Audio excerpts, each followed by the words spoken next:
Well, hey there, folks. How's everyone doing today? It is a day. Um,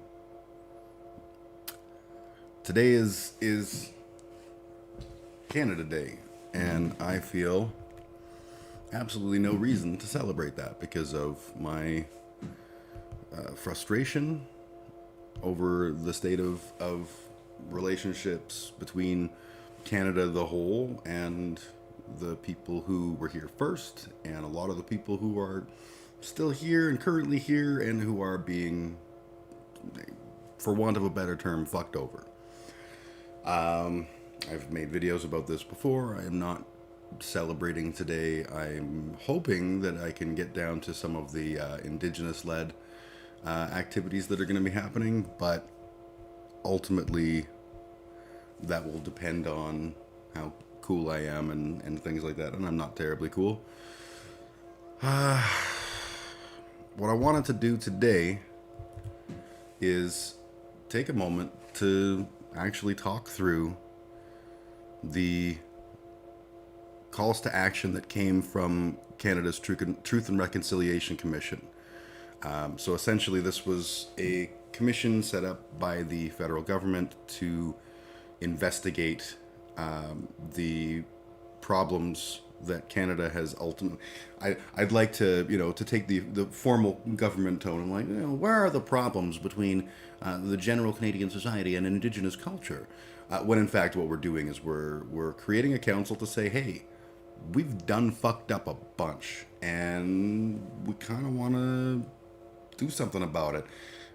I don't know that we actually that last part is accurate. I think that government has been very loud on the topic of not doing anything about it, and I think that's an important thing to consider. So when I say all of this, it's the caveat is these recommendations are what we should be doing, and I want to, as best as I can, comment on what I see in terms of, have we done anything? Obviously, I don't know everything. I am just a YouTube streamer, Twitch streamer, guy with funny hair, but I'm also a Canadian and I care about this. This is an important thing for me. This has got to happen. So, without further to-do, let's pop open my browser view. All right, so this is the calls to action. It comes from this Truth and Reconciliation Commission of Canada report. I have to give my child a cigarette. That's how things go in my house. So, in order to address the legacy of residential schools and advance the process of Canadian reconciliation, the Truth and Reconciliation Commission makes the following calls to action. So, starting with legacy, child welfare. Number one, we call upon the federal, provincial, territorial, and Aboriginal governments to commit to reducing the number of Aboriginal children in care by monitoring and assessing neglect investigations, providing adequate resources to enable Aboriginal communities and child welfare organizations to keep Aboriginal families together where it is safe to do so, and to keep children in culturally appropriate environments regardless of where they reside. Ensure that social workers and others who conduct child welfare investigations are properly educated and trained about the history and impacts of residential schools.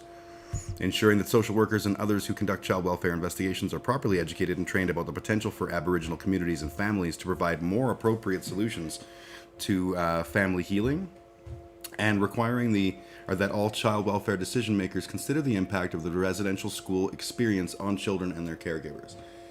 Residential schools are in the media a lot, and it's good that they're in the media a lot. It's good that the ugliness of that is in the media a lot, but we haven't really talked about what came next, and that was the child welfare system. So when we stopped kidnapping Indigenous children to put them into schools that would kill the Indian inside them, we just started taking the children away from the parents en masse, without specifically saying Indigenous, but that's what we did. And Hi, sugar. Hi, I am Canadian. Yeah, reacquainting with the 94 calls to action seems like something positive. Hopefully, a positive thing that can come out of our current state. So Indigenous children are from a foster family perspective. Whoo, that's the good stuff. That's where you get the big bucks. I'm obviously being spurious, but the government pays more to foster Indigenous children per child than they do any other child, and a huge number of Indigenous children are fostered. The argument is always that, well, we felt that the home situation was dangerous, and there was drugs and alcohol and all the other kind of stuff. I can't speak on a case by case basis, but I can say that, neck. I can say that it's a lot, and to imply that that's because Indigenous people are all drunken, broken humans is total bullshit. There are things like, one of the conditions is if you've had a child previously taken away, well, we can just on spec take the rest of them away. So there's no sense that maybe a home could become better, even though there's programs for by the same agency to make a home better. That doesn't guarantee that they won't just swipe your children from you. The other thing is, these children are being raised mostly in white households. White households that have no real connection to Indigenous culture, no real understanding of Indigenous culture. So you're essentially performing this, or fulfilling the same role as the system that we had, the residential school system. You're taking children away from the environment and the culture that they that they quote unquote belong to, and placing them in a nice white family home for a good white family upbringing, and it leaves people lost, and that ain't all right. They just plain warehouse teenagers in hotels in Manitoba. I've heard about this. I don't know enough of the details, but yeah, I've heard that essentially the child welfare system is literally just like, I don't know, we got so many Indigenous teenagers, just throw them in a hotel. Like that seems like a reasonable approach. I'm sure nothing bad can happen there. So this idea of ensuring that social workers understand the benefit of Indigenous culture on Indigenous children, and that they understand the impact of the residential school experience can have. Because yeah, residential schools are over. Oh, they're all done a long time ago, way back in the last century. Yes, the very ass end of the last century. But that doesn't, it's not like you stop humiliating a people and then all of a sudden, oh, they're better now, right? There's lasting effects, and social workers need to understand that.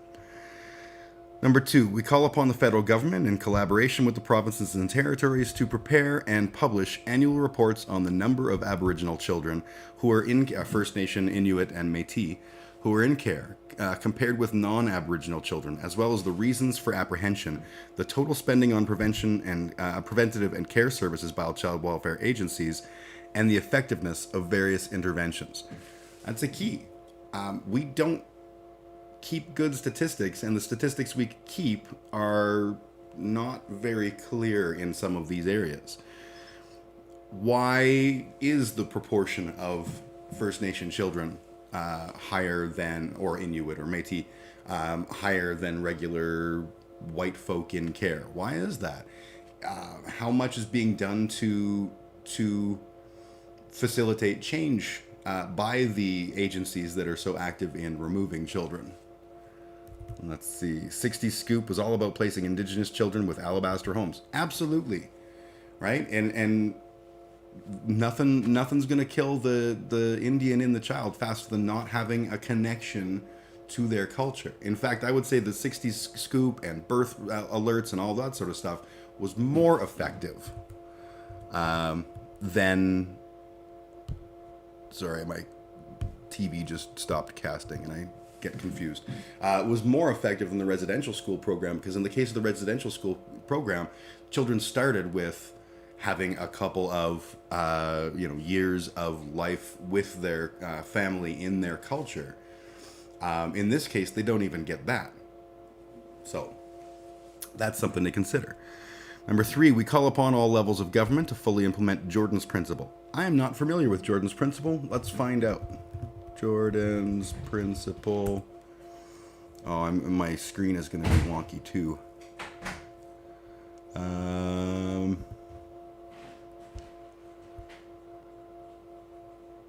Yeah, So it just says Jordan's principle makes sure all First Nation children living in Canada can access the products, services, and supports they need when they need them. Funding can help with a wide range of health, social, and educational needs, including the unique needs that First Nations, Two-Spirit, and LGBTQIA children and youth and those with disabilities may have. Jordan's principle is named in memory of Jordan River Anderson. He was a young boy from Nora House Cree Nation in Manitoba. Requests for Inuit children can be made through the Inuit Child First Initiative. So I'm not 100% sure what that ultimately means, but I think it's talking about, looking at children who come from varying environments and recognizing that the necessity of fostering that. So I may be completely off base on that one, but that's what I quickly put together out of that. We call upon the federal government to enact Aboriginal child welfare legislation that establishes national standards for Aboriginal child apprehension and custody cases and includes principles like affirming the right of Aboriginal governments to establish and maintain their own child welfare agencies, requiring all child welfare agencies and courts to take the residential school legacy into account in their decision making, establish as an important priority a requirement that placements of Aboriginal children into temporary and permanent care can be culturally inappropriate. I don't see anything wrong with that. I think it's a reasonable thing to say that Indigenous culture is very much a distinct society within Canada, the larger Borg, and my understanding is that in at least in name alone, we claim that Aboriginal, Indigenous, whatever terminology we use, people have a degree of self-government. And I would say that this is a great example of where that self-government should be implemented, because we have historically failed in this. And number 5, we call upon the federal, provincial, territorial, and Aboriginal governments to develop culturally appropriate parenting programs for Aboriginal families. This whole concept comes back to everything that I yammer about. It's at least on this topic, and other topics, increasing programming to help address the root of the problem, surprisingly, is better than increasing funding to police agencies to dominate the problem. We've been doing that.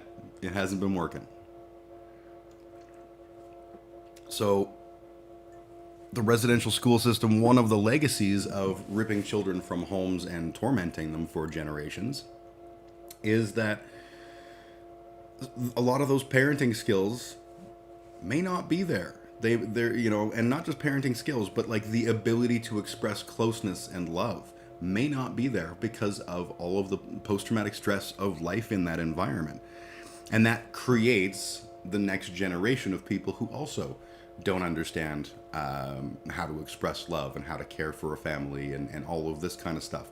I'm being overly simplistic, but culturally appropriate programming for teaching and helping get through some of those problems to create better Aboriginal families just makes fucking sense. But we're not doing enough of that. The child welfare aspect of this is huge, and I see. Pardon me. I say I've got a link here for Jordan's principle for Wikipedia. Sugar says the system is built and continues to run on the backs of Indigenous children. An Indigenous child will spend more time in care than their non-Indigenous counterparts because they've become a commodity. Oh, absolutely. And you hear, like, I have a friend whose late father and stepmother had, like, half a dozen indigenous kids as foster kids over the course of, I'm sure it wasn't all at once, but over the course of time. And to be fair, the mother, I believe, was Métis, or at least part Native, and that was a part of her identity, in a very real sense. Was not like, the I'm 164th Cherokee blood quantum garbage. It was, this was an important thing for her. I didn't know these people. I didn't want to know these people for other reasons, because they were pretty terrible. But my understanding is that, they prided themselves on the fact that I think all of the kids that they got came from one indigenous mother. When I heard that kind of stuff when I was a kid, I'd hear about it and I would put together in my head this, this one terrible, lousy woman having all these babies, and the state has to go in and take them all away and all of that, because that's how I was raised to view the world. Not by my parents, but by my culture, my society. And learning now, I'm like, wait, no. The chances are none of those kids needed to be removed from the homes. And certainly we couldn't we could have done things to facilitate a family that clearly wanted to have a family, but instead of facilitating that, we just yank all the babies away and go, haha, try again, see you soon. White people need to raise these. We can't grow without roots. Absolutely. I Am Canadian asks, hereditary government or Indian Act government, or both? I don't have an answer to that. Obviously, it doesn't specifically say. My guess is that they're referring to the Chiefs and Council, which was the government, Indian self-government established in the Indian Act. I said Indian. I'm trying not to use that word because I think it's a dumb word. Indigenous self-government defined in the Indian Act. But I don't know if that's what they're calling for or not. For those, if any is watching who is not familiar, there are all of the native nations that I'm aware of had, whether it was hereditary chiefs or some process for deciding who would be the chief. And the Indian Act basically said, hey, yeah, that's cool. You can keep all that. You need to have a chief and council for the Indian Act so that we can give you money or funding for programs or whatever. It doesn't have to. They don't have to have any real power, but you have to have a chiefs and council. And the end result is like in I can't think of the name of the place where their Coastal GasLink was going through. I can't think of it for the life of me, but Coastal GasLink made agreements with the chiefs and council and the hereditary chiefs, who essentially control the decision making around culture, and the chiefs and council control the decision making around getting government money for all intents and purposes. The hereditary chiefs were not consulted and were like, this is a terrible thing. This is not cool. The Indian Act is the Indian Act. You can call what I said was Indian people and the Indian Act, and I was correcting myself. The Indian Act is the name, but I don't like referring to them as Indian people. I like referring to them as Indigenous or First Nations or something that comes from them, as opposed to a bunch of white people who got here and went, well, these Indian people here in India sure don't look like the Indian peoples I've seen, but that's cool. All right, let's get on to education. Number 6. Hey, only 88 to go. We call upon the government of Canada to repeal Section 43 of the Criminal Code of Canada. I'm not familiar with what Section 43 of the Criminal Code of Canada is, so let's take a look. Criminal Code. And I apologize for the way my browser is looking. You know what? Give me 1 second and I can quickly just sort of make another browser window that I can put there, because it's going to annoy me that I'm not able to properly share this. But 1 sec. Browser. Other. We're going to. Oh, not browser. Fuck. Wrong thing. I need a window capture. There we go. And it will, there we go. Okay. And I put that in the wrong thing, so I have to move it now. Just give me 1 second. It'll make things better.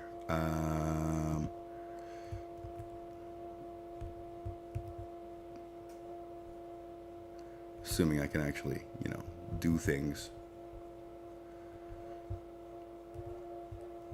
Why am I failing at this?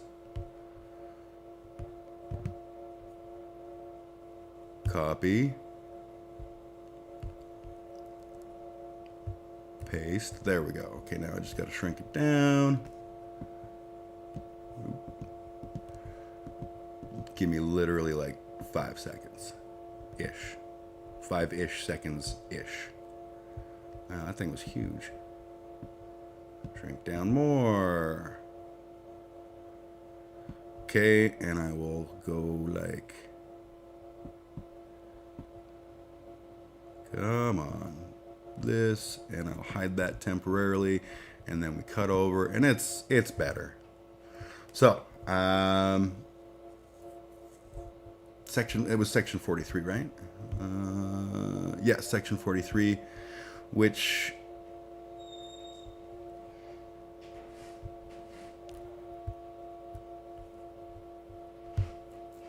Section 43 of the Criminal Code. Do we have the text here? Oh, yeah, I think we do. I'm live streaming, dude. I don't need to... What am I looking at? I just wanted to show you Calgary hit stage 3. Calgary hit stage 3 of... The opening up. Okay. So it's complete. That's cool. That could have waited. It's okay. So Section 3 says, every school teacher, parent, or person standing in the place of a parent is justified in using force by way of correction toward a pupil or child, as the case may be, who is under his care, if the force does not exceed what is reasonable under the circumstances. Well, holy shit, fuck, that's gosh darn terrible. I don't know who thought that was a good idea. That's despicable. And certainly to include like teacher or someone who's not the parent but kind of standing in there, that's just grotesque. The spanking law, corporal punishment in schools, for example. Yes. Sugar says Suamac. I thought it was. That's probably right, because what the fuck do I know? But we call those people the right Indian. They alabasters canvas until they find the one that says yes, and even if they have zero authority to make any agreements. Yeah, that sounds like a very honky thing to do, Hey, we want to do a thing. Well, we don't want you to do that thing. Well, we're going to do it anyway. Why is my browser suddenly goofy again? Oh, because I need to do this. There we go. Now it's more readable. The whole thing was about readability. So I 100%, having read Section 43 of the Criminal Code, should be repealed. Should be repealed not just because there are abuses against Indigenous kids. That's a grotesque piece of legislation in general.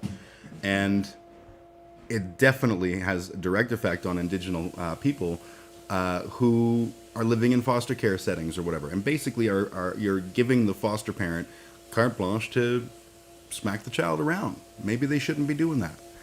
Especially given the results of residential schooling on Indigenous families.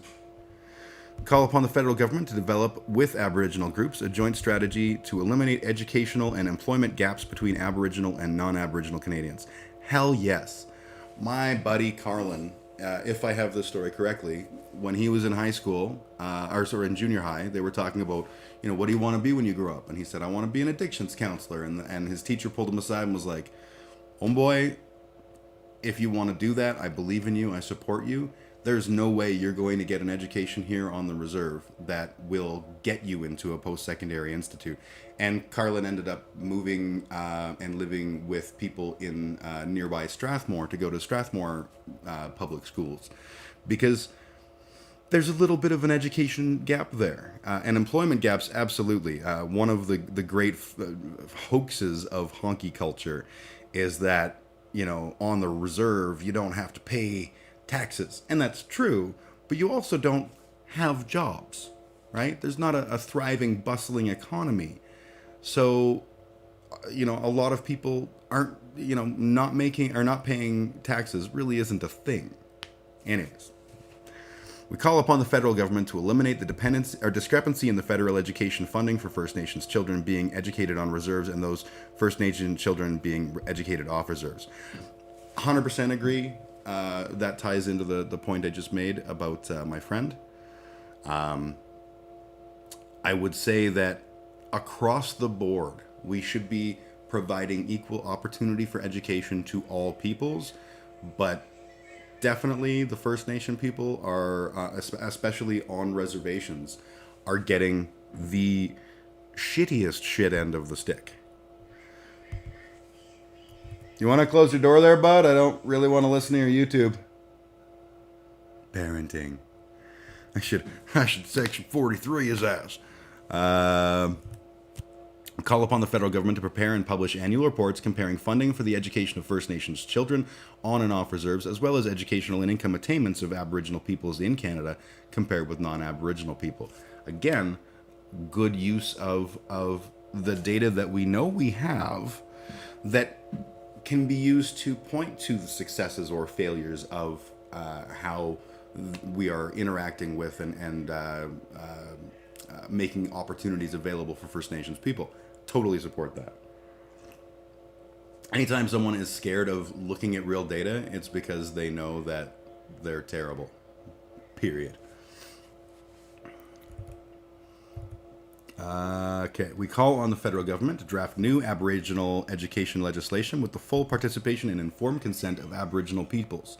The new legislation would include a commitment to sufficient funding and would incorporate the following principles. 1, providing sufficient funding to close identified educational achievement gaps within one generation. Excellent. 2, improving education attainment levels and success rates.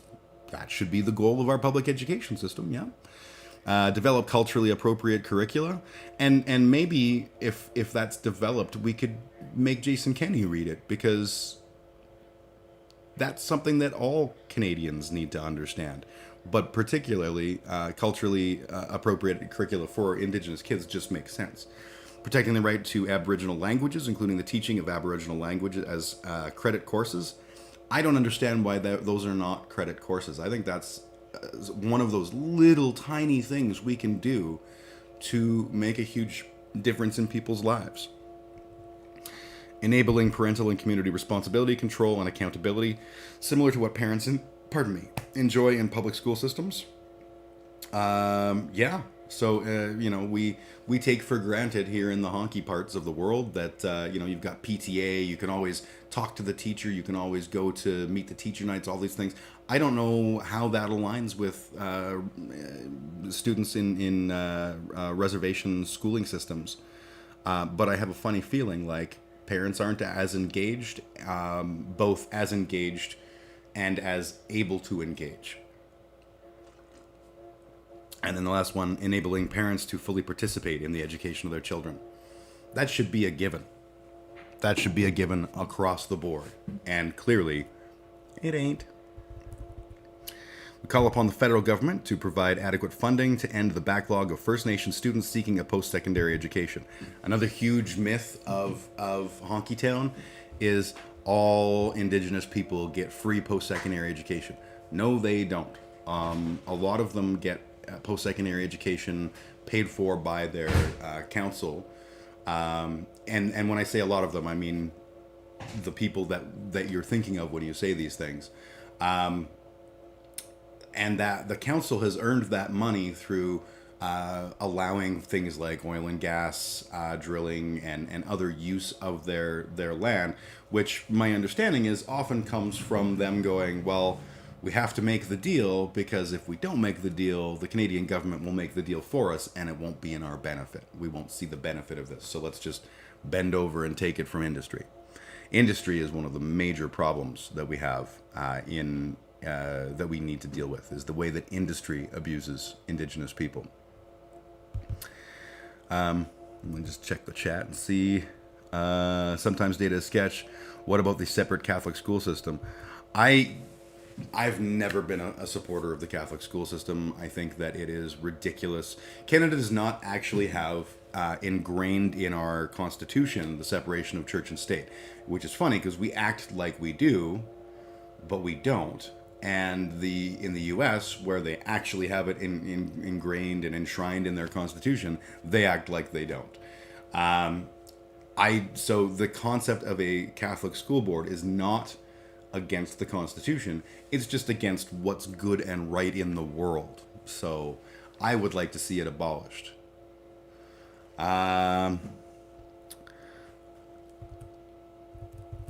Industry needs dealing with writ large. Absolutely. Industry doesn't just abuse Indigenous people. Yeah, it abuses everything. I love how they keep saying Indigenous people on reservations. What about the people not on reservations? Because reservations don't exist in places like the Yukon and Northwest Territories. Yes, Annie, there's definitely a lot of talk about, like in here, about, where's a good example? First Nations children being educated on reserves and those First Nations children being educated off reserves. And it talks about that a bunch. This document is definitely focused, at least this section is focused on improving the educational system within the reservation system. And I think that presumably the intent is to apply that to whatever the equivalent is in Yukon and Northwest Territories, although I can't speak to that. But there's my hope is that it's not ignoring the fact that there are Indigenous people in other areas. Language and culture. We call upon the federal government to acknowledge that Aboriginal rights include Aboriginal language rights.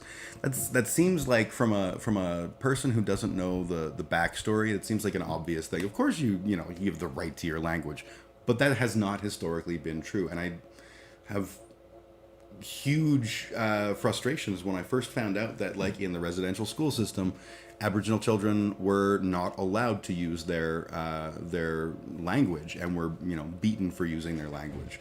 And when you take kids away at the just born stage, they never get exposed to their language and then have no resource to get access to their language.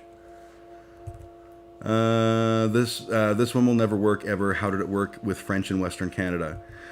I don't think what they're asking for is to make Indigenous a language that everybody has to speak and understand. I think it's more like we have to be able and allowed to speak our language, and that Aboriginal language is a right. The use of Aboriginal language.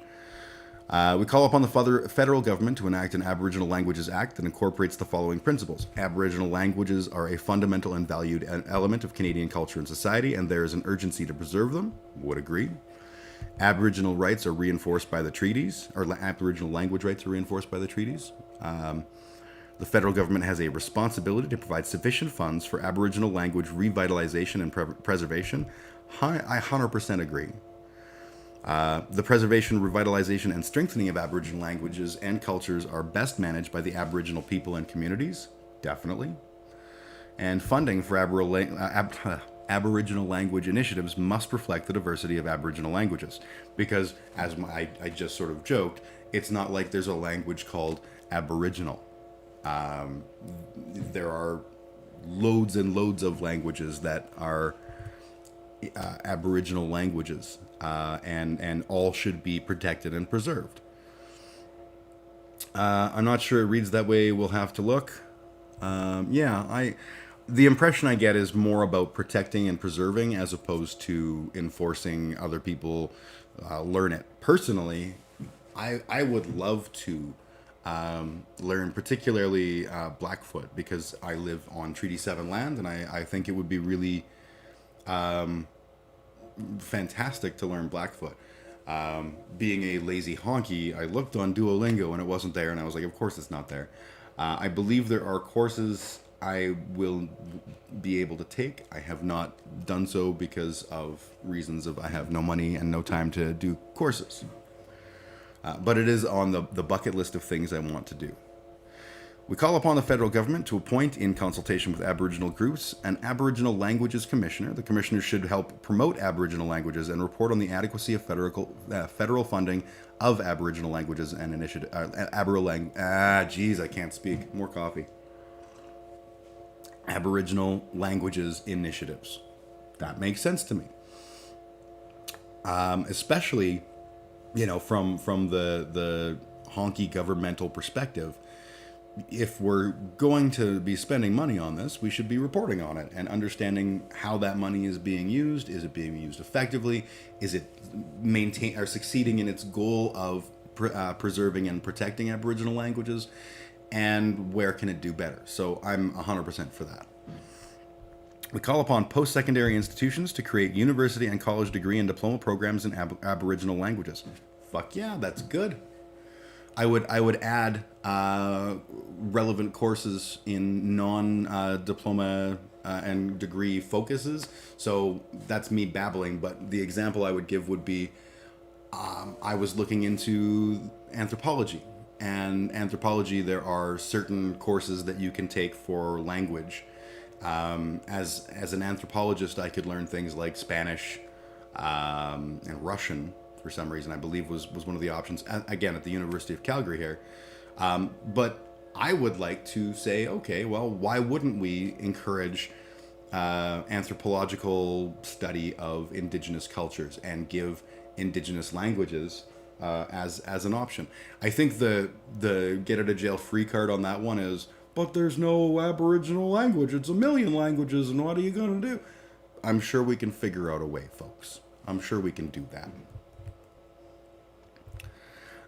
We call upon all levels of government to enable residential school survivors and their families to reclaim names changed by the residential school system by waiving administrative costs for a period of 5 years for the name change process and the revision of official identity documents such as birth certificates, passports, driver's license, health cards, status cards, and social insurance numbers.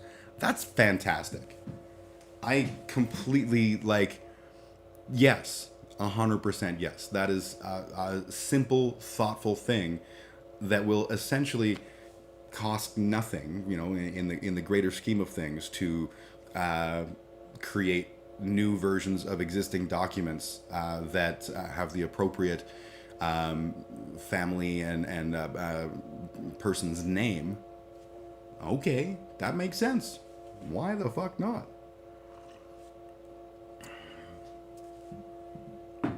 So, having read that, I have to stick to my guns and say that I don't see this as being a Quebec-style language police type of thing.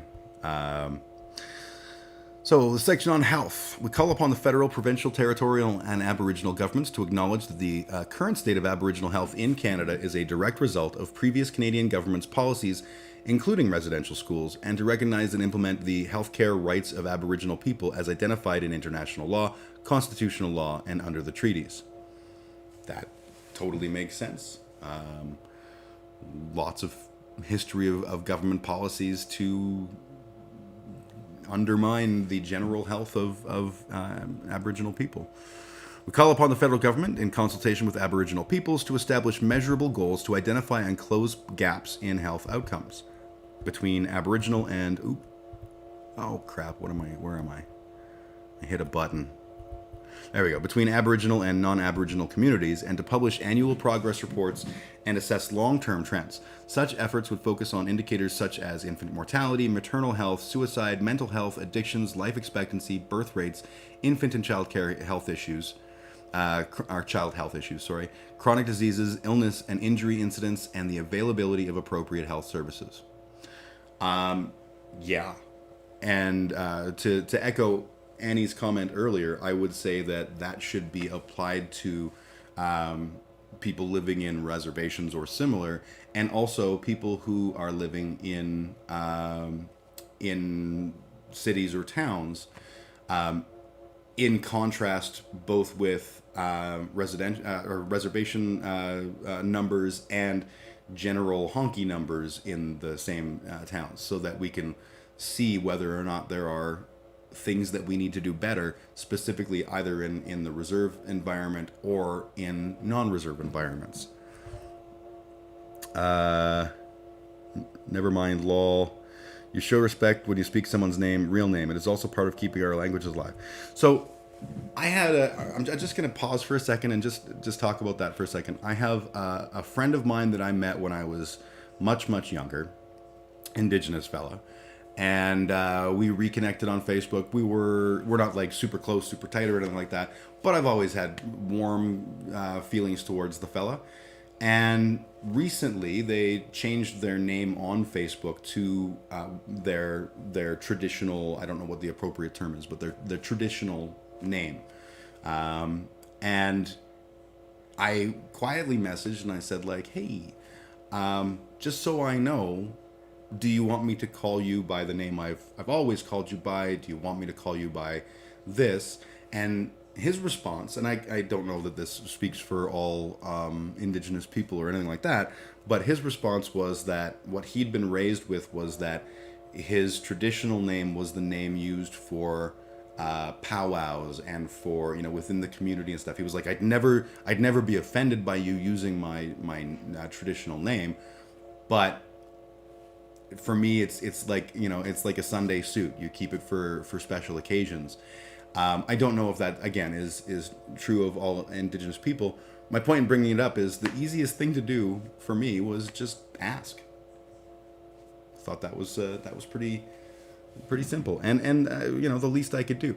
I have friends who are trans or non-gender affirming, and I ask them what they want me to call them. So it's the same thing when someone. I kind of hate it when I introduce myself to people as Big Ugly Jim and they're like, "Oh no, I can't call you that." Well, I just told you to. God damn it.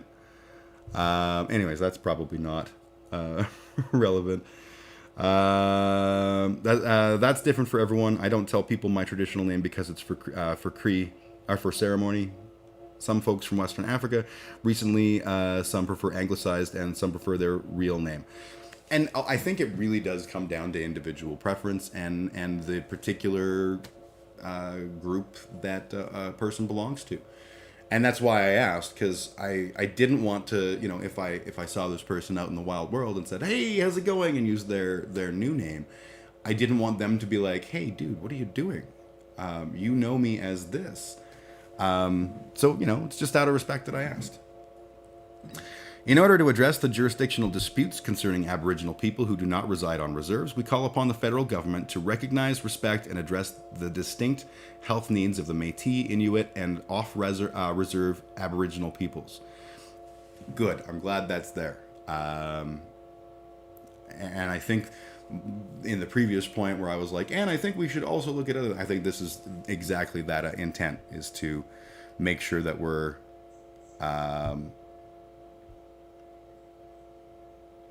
considering not just reservations, but also people who are not in reservation land. We call upon the federal government to provide sustainable funding for existing and new Aboriginal healing centers to address the physical, mental, emotional, and spiritual harms caused by residential schools, and to ensure that the funding of healing centers in Nunavut and the Northwest Territories is a priority. I have no problem with any of that. I think it's vital to allow for that traditional experience to guide healing, because the last thing we need after honkies came in and smacked down and took kids and beat them and raped them and stuff is for honkies to be the one going, "Okay, let's talk to your inner child." I don't think that helps anyone. We call upon those who can affect change within the Canadian healthcare system to recognize the value of Aboriginal healing practices and use them in the treatment of Aboriginal patients in collaboration with Aboriginal healers and elders where requested by Aboriginal patients. Got no problem with that. People, if you are, what's the Church of Jesus Christ Scientists, those people who don't believe that they believe that only prayer is the answer. Where the system is designed to say, okay, well, we can't circumvent that. Your practices and your beliefs are important and can play a role in your the care that is provided. I don't see why that wouldn't be the same. And Jehovah's Witnesses is the same thing. Everyone's got the same thing. I think it just makes sense to allow for that in Indigenous groups. Let's make sure I'm not missing anything in asking work so far. Yes. We call upon all levels of government to increase the number of Aboriginal professionals working in the healthcare field, ensure the retention of Aboriginal healthcare providers in Aboriginal communities, provide cultural competency training for all healthcare professionals. That's 3 really good points. I could see idiots reading this and being upset about it. Increase the number of Aboriginal professionals working in the healthcare field. Well, there not a lot of Aboriginal doctors. Well, there might be a problem there. That might speak to some of the educational and employment barriers that exist. I don't know, maybe. And it's not like they're saying, okay, well, we'll just set up a hiring board and just be like, okay, well, you 7 Indigenous people, you're now doctors. Come on in. It's talking about doing things to increase healthcare education for Aboriginal people with that, which I think is fantastic, and ensuring the retention of Aboriginal healthcare providers in Aboriginal communities, for sure. What that ultimately is talking about is making sure that people are that it's not more attractive to be elsewhere. So if I am, let's just say I'm an Aboriginal doctor and I work on the Tsuut'ina Nation, and my rate of pay or the benefits I receive or whatever, my job is like the bottom rung, and someone gives me an opportunity to work in Calgary, well, of course, I'm going to take it. But then all of those relationships, all of the current cases, all of that stuff just get handed on to the next person. That sense of needing retention is very valid and totally legit. And providing cultural competency training for all healthcare professionals. Yeah, if you're going to be working with Indigenous people and they have unique and specific cultural requirements, yes, it makes sense that you should be trained to understand and deal with that. Thank you, Automod. What did Automod do to you this time? Some folks from Western African reason. Is there Automod anger? Oh, you used honky. Honky's acceptable to me. You know why? I've got honkies and honky. Honkies and honky spelt funny. How do I make this okay? Automod Q. Automod roll out. I don't want to ban or report or anything. If I click on it, what the fuck? I so hate this shit. Why can't I figure out how to allow the word honky? I'm a honky. I've been saying it the whole time. Do I not have the ability to add honky?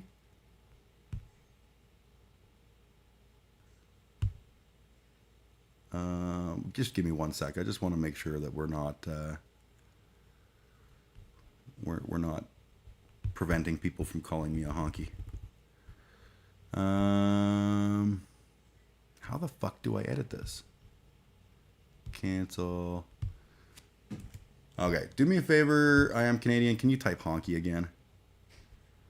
Can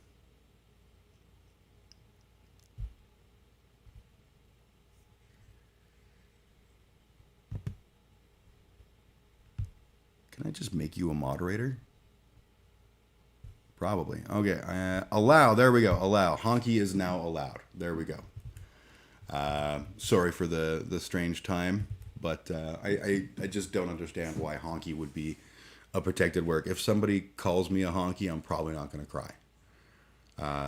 Anyways, so we call upon medical and nursing schools in Canada to require all students to take a course dealing with Aboriginal health issues, including the history and legacy of residential schools, the United Nations Declaration on the Rights of Indigenous Peoples, treaties, and Aboriginal rights and Indigenous teachings and practices. This will require skills-based training in intercultural competency, conflict resolution, human rights, and anti-racism. I had zero problem with that. I don't understand why that wouldn't be a thing that we do.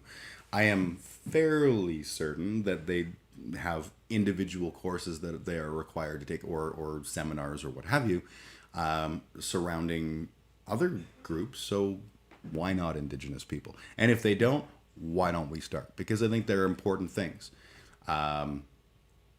Pretty much every non-honky group has unique health concerns, has unique historical backgrounds and stuff that factor into care. All right, so that's the end of health. Justice. This one should be pretty meaty. Oh, did you get auto-modded again? What did we do? Irony's not lost on me, but perhaps I'll repost what auto-mod bleeped out.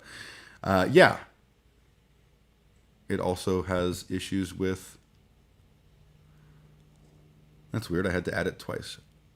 Oh, honky period and honky comma are now added. Fucking hell.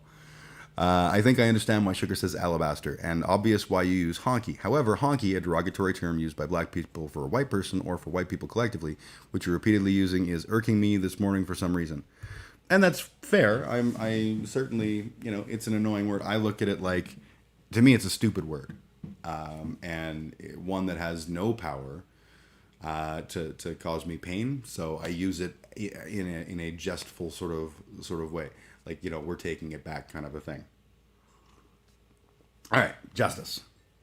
We call upon the federal government to establish a written policy that reaffirms the independence of the Royal Canadian Mounted Police to investigate crimes in which the government has its own interest as a potential or real party in civil litigation. I want to reread that. I don't think I got that. Establish a written policy that reaffirms the independence of the Royal Canadian Mounted Police to investigate crimes in which the government... Okay, I do understand that. It caught me off guard because the Royal Canadian Mounted Police are historically not all that good at stuff when it comes to Indigenous people. But what this is saying is when the RCMP are called in to investigate crimes in which the government has its own interests or is potential or real party in the lawsuit, that the RCMP have to be able to act independently. And we have not seen that historically. The government has swayed the RCMP investigations in much the same way that cops don't investigate cops. Cops also don't investigate the people who are signing the cops' paychecks. We call upon the federal, provincial, and territorial governments to review and amend their respective statutes of limitations to ensure that they conform to the principle that governments and other entities cannot rely on limitation defenses to defend legal actions of historical abuse brought by Aboriginal people. Yeah. I think something like the residential school system, everyone's going, well, who are you going to punish now? Well, everybody's dead, which of course is ridiculous. But hiding behind the statute of limitations is weak. I'm all for the statute of limitations in many aspects of law, but not this. Let's see. No reason to stop, but simmering under my ally face is competing ignorance and anger. Hey, we all get it. I get that reaction to Alabaster and to Colonizer, and I try and just breathe through it and be like, okay, this is not about me. This is not about me. And Honky is about you, because you're a Honky and you're a Colonizer and Alabaster and all those things. But that's not a question of shows your character. It shows, I don't even think it shows anything. I think it's just areas we need to work on individually. Just expressing because you can, yeah. We call upon the Federation of Law Societies of Canada to ensure that lawyers receive appropriate cultural competency training, which includes the history and legacy of residential schools and education, the things we talked about. This will require skills-based training in intercultural competency, conflict resolution, human rights, and anti-racism. So the idea is to make lawyers less monstrous. I support that. Certainly, the legal system has been punitive when it comes to Indigenous people and has been very racist in the implementation of punishments towards Indigenous people. And yeah, 100%. We call upon law schools in Canada to require all law students to take a course in Aboriginal people and the law, which includes the history and legacy of residential schools. Did I just read that? What's the... Oh, so this is appropriate cultural competency training and requiring all students to take a course So yeah, basically the same thing, but as a go forward, if you're currently a lawyer, you have to do some stuff to understand all of these bits and pieces, and if you're in law school, you need to do the same stuff, but that's a going forward thing. I agree with that. We call upon the parties, and in particular the federal government, to work collaboratively with plaintiffs not included in the Indian Residential School Settlement Agreement to have disputed legal issues determined expeditiously on an agreed set of facts. Call upon the parties, and in particular the federal government, to work collaboratively with plaintiffs not included in the Indian Residential School Settlement Agreement to have disputed legal issues determined. I'm not sure I understand. What I'm getting out of this, and I may be wrong, is that it's not just when the plaintiff is someone who is a residential school survivor or a similar kind of thing, that the government should still be working collaboratively with plaintiffs to come up with answers. I'm not sure I understand the point, but it doesn't sound like an unreasonable thing. Has anyone got comments in chat in case? No? Okay. If somebody has a good answer to that, I'd love to understand it further, because I read that and it's just a bunch of government words, and I didn't understand. I don't think I understood the intention behind it, unless it is literally that it, work with us not just when we're claiming or when we're the plaintiffs in an Indian residential school settlement case, but other times too. We call upon federal, provincial, and territorial governments to commit to eliminating the overrepresentation of Aboriginal people in custody over the next decade, and to issue detailed annual reports that monitor and evaluate progress in doing so. So, fuck yes.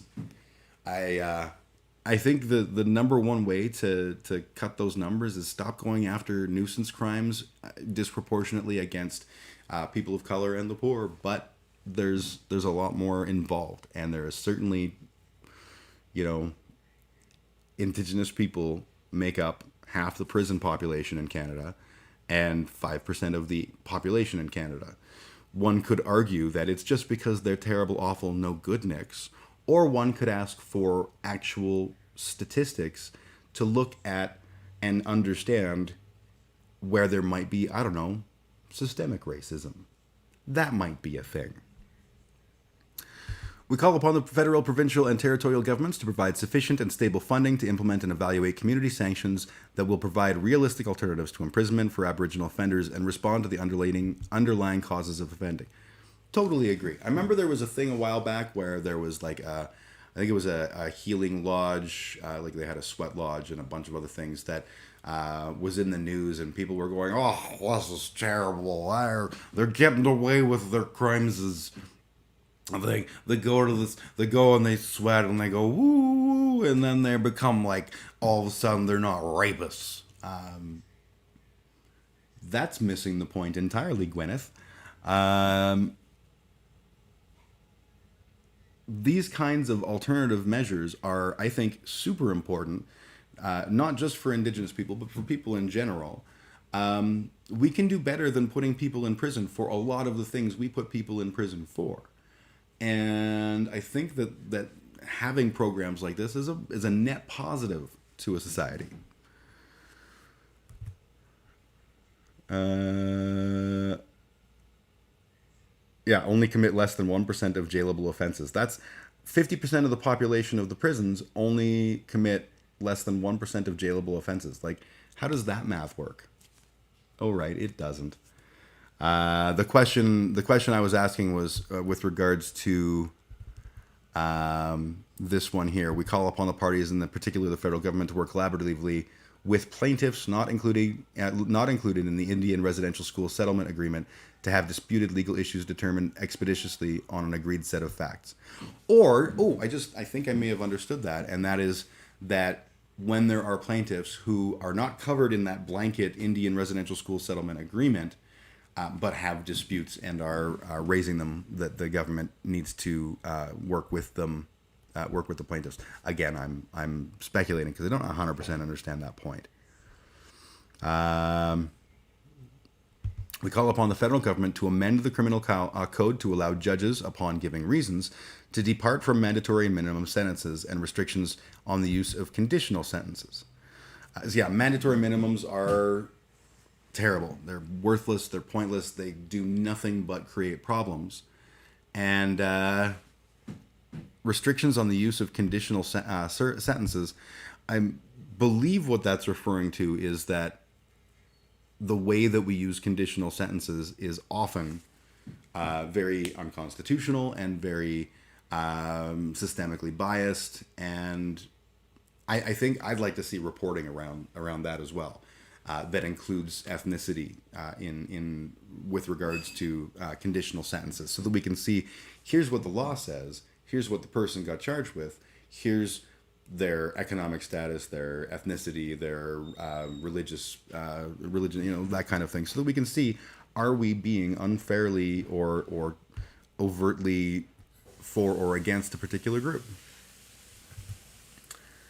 It means urban Indians, Métis, Inuit, etc., all of us, and when crimes are committed against us by other races. Okay, so yeah, that does fall into. I think I got like bits and pieces of that in my reading it. So that answer I think makes more sense though. So whatever I babbled is wrong, and that is right.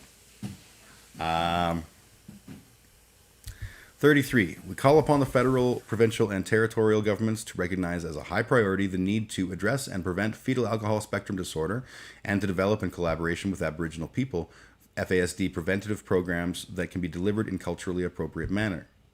Yep. FASD is a massive problem for all people, but I think having culturally appropriate FASD preventative programs is just good and smart. 34. We call upon the governments of Canada, the provinces and territories to undertake reforms to the criminal justice system to better address the needs of offenders with fetal alcohol spectrum disorder, including providing increased community resources and powers for courts to ensure that FASD is properly diagnosed and that appropriate community supports are in place for those with FASD. Yep. Enacting statutory exemptions from mandatory minimum sentences of imprisonment for offenders affected by FASD. Fine. Providing community correctional and parole resources to maximize the ability of people with FASD to live in the community. Good. Adapting appropriate evaluation mechanisms to measure the effectiveness of such programs and ensure community safety. Totally. All those points put together, what they basically mean is we know FASD is a problem and we want to address it. We want to address it through community resources before things go out of hand or whatever, and making sure that it is taken into account in the sentencing, that it is something that we're not just facilitating support for before, but also in the transition back to, not being a prisoner, and with metrics associated with and reporting to understand the effectiveness. That just makes sense. We call upon the federal government to eliminate barriers to the creation of additional Aboriginal healing lodges within the federal correction system. Yeah. I mentioned earlier how I think that's a fantastic thing. Everyone sort of points to this and goes, oh, you don't want some murderer going and having a sweat and then he's suddenly cured of his murderism. That's... Hang on.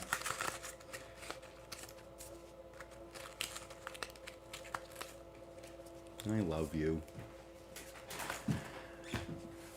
Wow, turns out I lost my train of thought. Where were we? Aboriginal healing lodges. It's not like, people will stop murdering if they have a good sweat. There are plenty of people who are in jail for things that can be improved through Aboriginal healing lodges.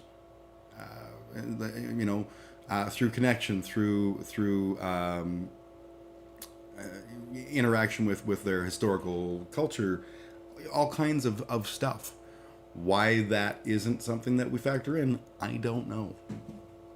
It's not about murderers or rapists. It's about the plenty of people who are already in the system and who didn't do these horrible crimes, but who maybe need a connection to their community or to strengthen their connection to the community. It also means to stop diagnosis of FASD where it does not exist. Absolutely good point I did not make. FASD can be used as a get out of jail free card. If I understand correctly. People go, oh, he's got FASD. Let him, No, if we're going to provide special protections for people with FASD, they should have it. And we should have a rigorous way of assessing that. Schools try to get designation for Indigenous students so they get more money. Yep, that's 100% true. We call upon the federal, provincial, and territorial governments to work with Aboriginal communities to provide culturally relevant services to inmates on issues such as substance abuse, family and domestic violence, and overcoming the experience of having been sexually abused. This should be, for everybody, but definitely the instances of substance abuse, family and domestic violence, and sexual abuse are substantial in Indigenous communities, and those services, I think, are brilliant and vital and super necessary. So, totally. Call upon the federal government to provide more supports for Aboriginal programming in halfway houses and parole services. Yeah. Again, a lot of people who come from an Indigenous background or other backgrounds that are isolated from that background and don't know anything about it and don't have sort of access to grow and to have that connection. A lot of people without that feel lost, and that feeling of loss can be crippling and can cause a great number of like legitimate legal social problems.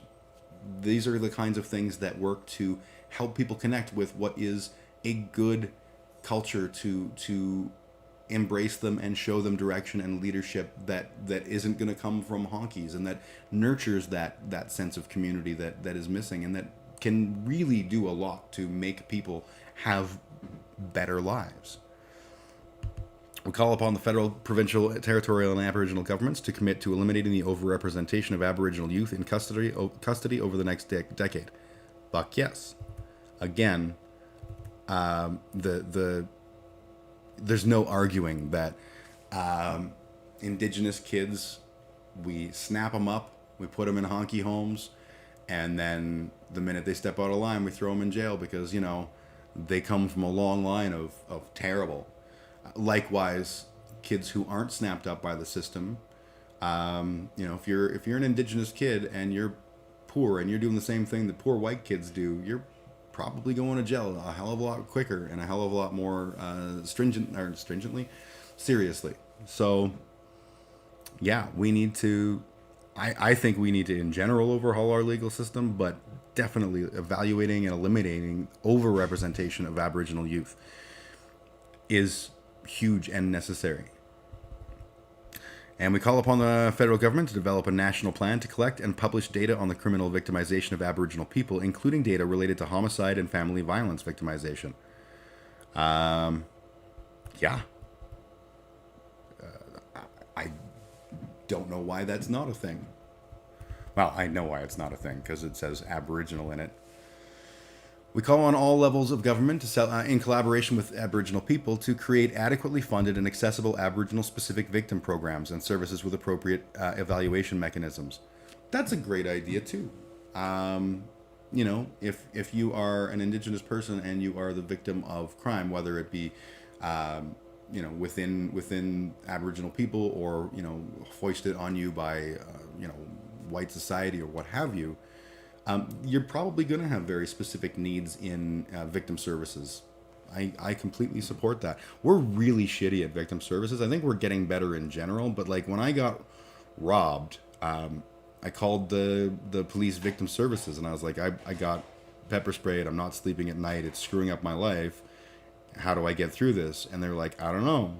We'll get back to you. And they called me back and they were like, we got you a free hour at the Calgary Catholic Counseling Center. And I was like, cool. That'll fix me. And that's honky white male. Please understand, I'm bitching about the lack of victim services as a honky white male dude. If I had trouble finding services, imagine what people who aren't the everybody Borg mayonnaise raisin man would have had to experience. We call upon the federal government in consultation with Aboriginal organizations to appoint a public inquiry into the causes and remedies for the disproportionate victimization of Aboriginal women and girls. This inquiry's mandate would include investigation into missing and murdered Aboriginal women and girls, links to the intergenerational legacy of residential schools. I believe this is like the one thing that we've started doing with the MMIW. I believe that we've established a organization, a public inquiry.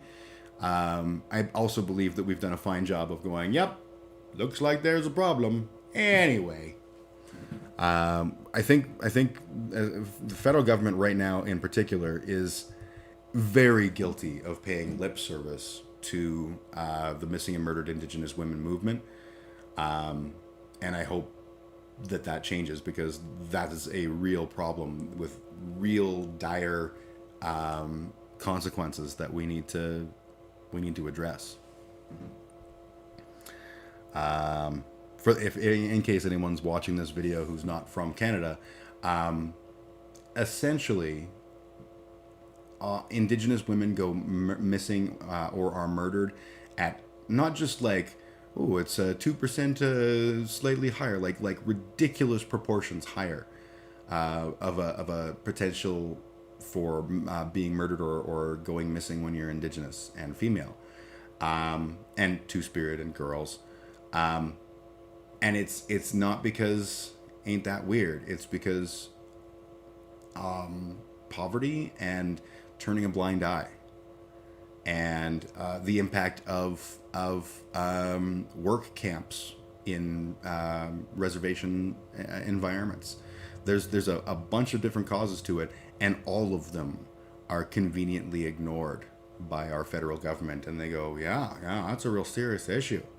Someone should put up red dresses. That'll solve it. The red dresses, I'm not besmirching that. I'm implying that that's the government think that's all that needs to happen, and clearly not the case. Just gonna look in on chat real quick. No, we're good. We call upon the federal, provincial, and territorial governments to commit to the recognition and implementation of Aboriginal justice systems in a manner consistent with the treaty and Aboriginal rights of Aboriginal peoples, the Constitution Act 1982, and the United Nations Declaration on the Rights of Indigenous People endorsed by Canada in November 2012. Yeah, that makes sense.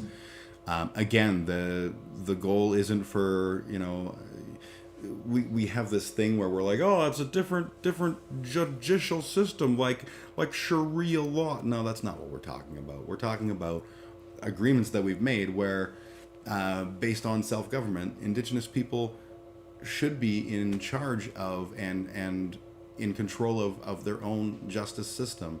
Not necessarily for like all things ever, but for the vast majority of crimes. There, there's I don't even know what I'm trying to say, but it makes sense.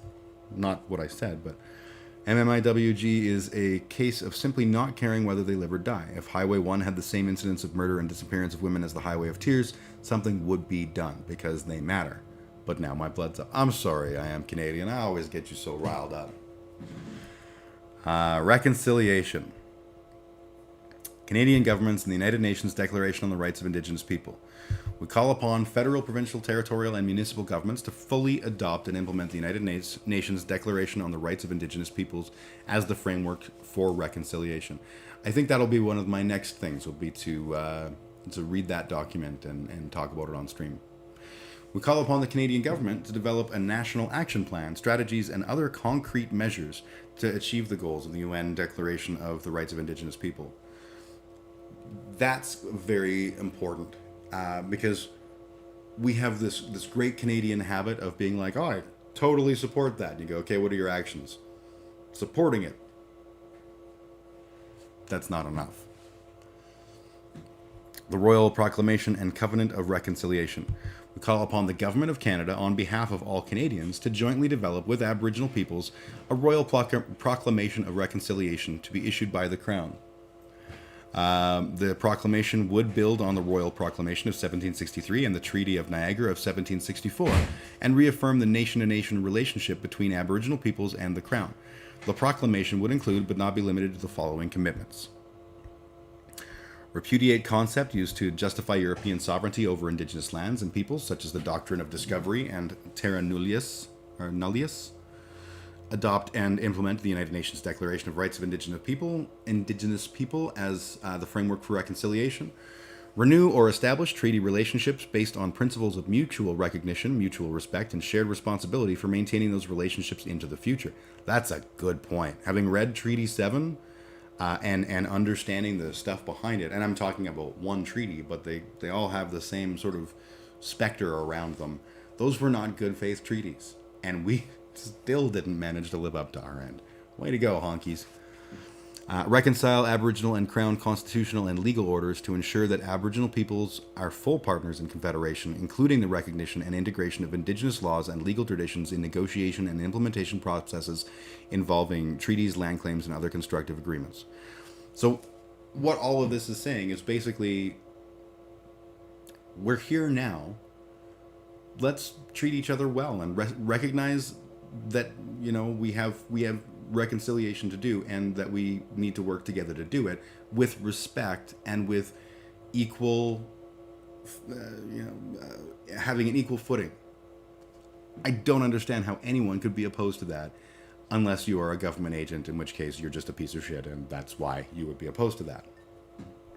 Well, I'm not even looking at my Facebook. I probably have people commenting on the Facebook thing and going blah blah blah, and then I miss it because I suck. One sec, I'm just making sure I haven't missed stuff, and if I have, I'll try and comment.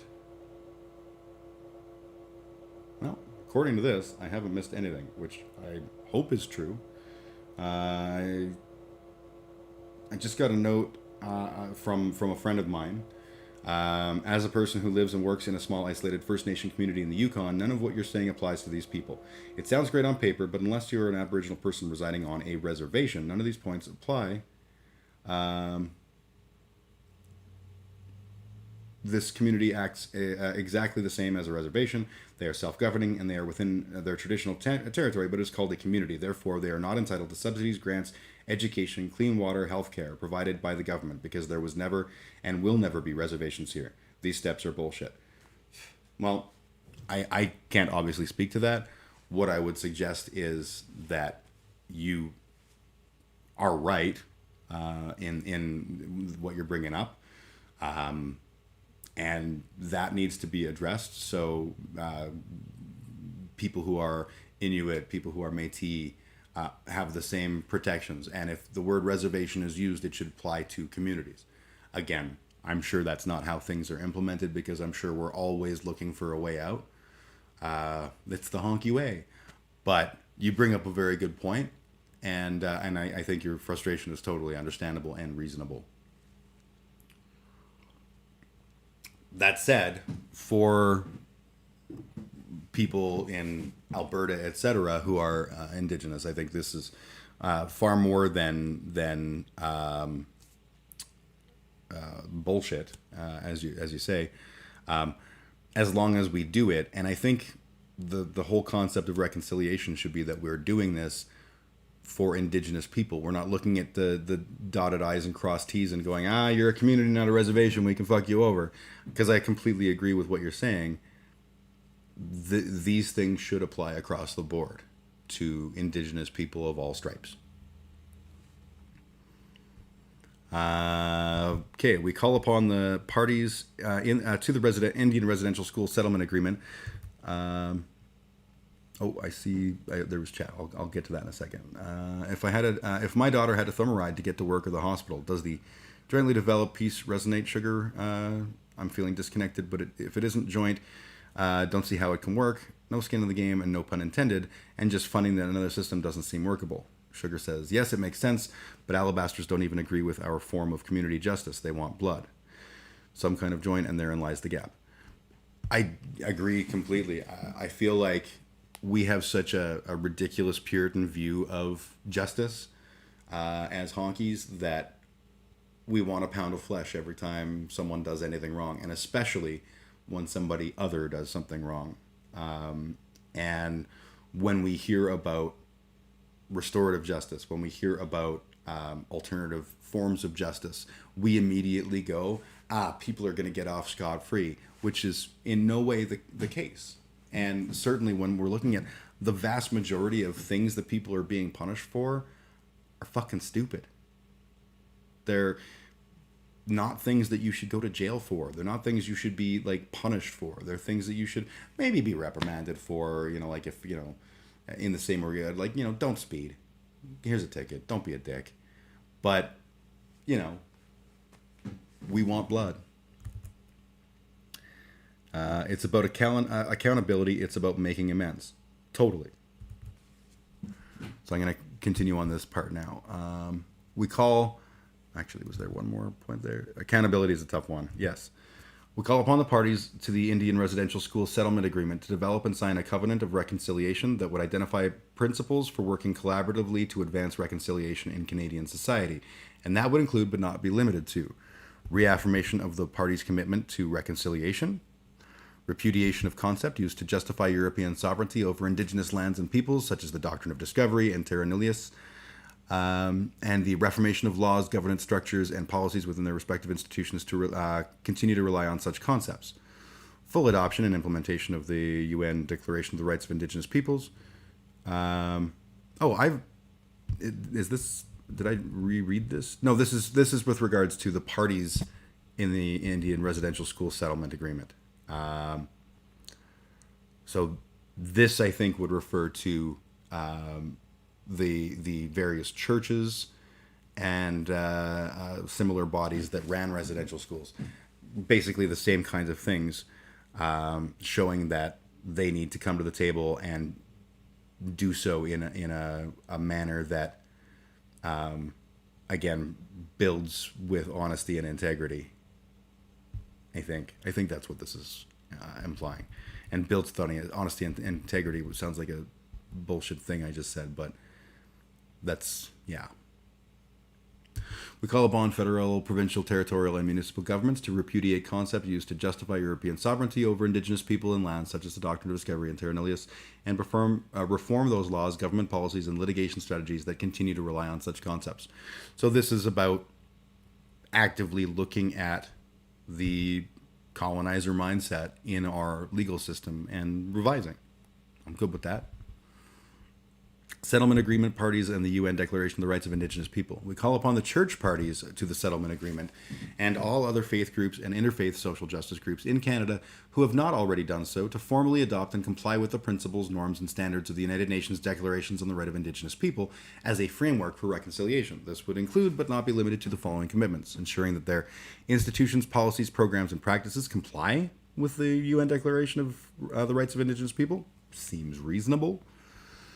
Respecting Indigenous people's right to self-determination in spiritual matters, including the right to practice, develop, and teach their own spiritual and religious traditions, customs, and ceremonies, consistent with Article 12-1 of the UN Declaration of the Rights of Indigenous Peoples.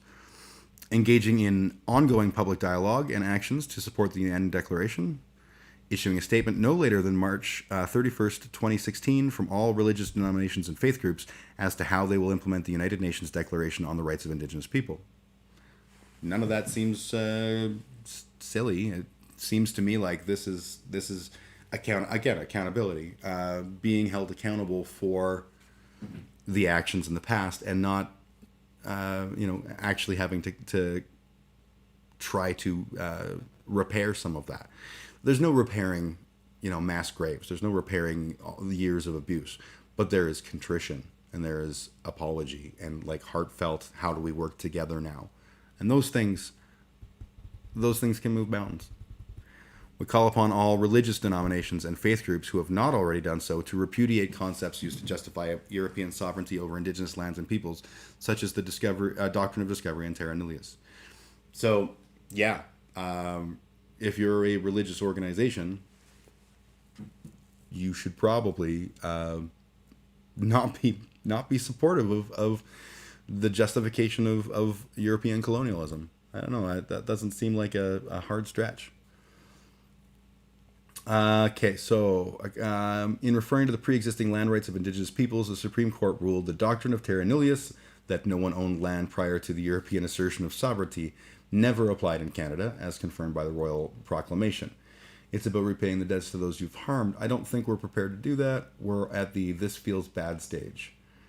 Indigenous people have always done this. Even when we go through the Canadian justice system, we are still held to the fire by our own community until we prove ourselves. There is only 1 million of us. If I don't know, someone I know knows. We can't blend in and get away with shit or run away from our transgressions. That said, none of it perhaps is a sign otherwise. Yeah, the pre-existing land rights.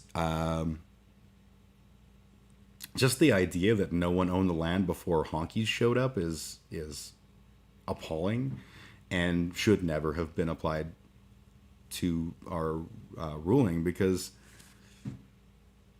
people were here, they lived here, they, whether you want to say they owned the land or not, they were here. The fuck. The Nunavut Land Claims Agreement Act, which provided its territory to the Inuit people for independent government. One small step, but a precedent of sorts. I don't know anything about that. That'll be something I need to look into. Equity for Aboriginal people in the legal system. In keeping with the UN Declaration, we call upon the federal government to, in collaboration with Aboriginal organizations, to fund the establishment of Indigenous law institutes for the development, use, and understanding of Indigenous laws and access to justice in accordance with unique cultures of Aboriginal people in Canada. We call upon the Canadian government, as an obligation of its fiduciary responsibility to it's funny, I got fiduciary out, but responsibility was too hard for my tongue. As a obligation of its fiduciary responsibility to develop a policy of transparency by publishing legal opinions it develops and upon which it acts or intends to act in regard to the scope and extent of Aboriginal and treaty rights. Yeah, that sounds like a reasonable ask, and definitely bound in fiduciary responsibility. We call upon the Government of Canada and provincial and territorial governments and the courts to adopt the following legal principles. Aboriginal title claims are accepted once the Aboriginal claimant has established occupation over a particular territory or a particular point in time. Once Aboriginal title has been established, the burden of proving any limitation on any rights arising from the existence of that title shifts to the party asserting such a limitation. Those 2 points, those are reasonable, rational perspectives.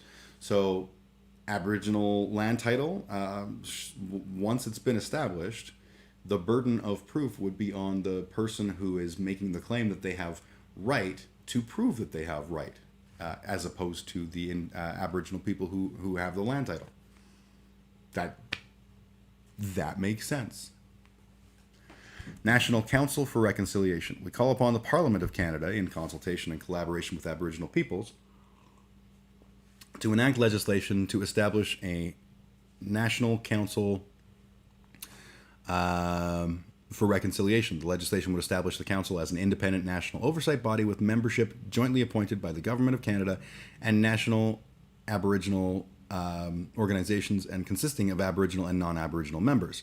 Its mandate would include, but not be limited to, the following: monitor, evaluate, and report annually to Parliament and the people of Canada on the Government of Canada's post-apology progress on reconciliation, to ensure that government accountability for reconciling the relationship between Aboriginal peoples and the Crown is maintained in the coming years. Yep. Accountability, good. Monitor, evaluate, and report to Parliament and the people of Canada on reconciliation progress across all levels of sectors of Canadian society, including the implementation of the Truth and Reconciliation Council of Canada's calls to action. Develop and implement a multi-year national action plan for reconciliation, which includes research and policy development, public education programs, and resources. Promote public dialogue, public-private partnerships, and public initiatives for reconciliation. All of that just,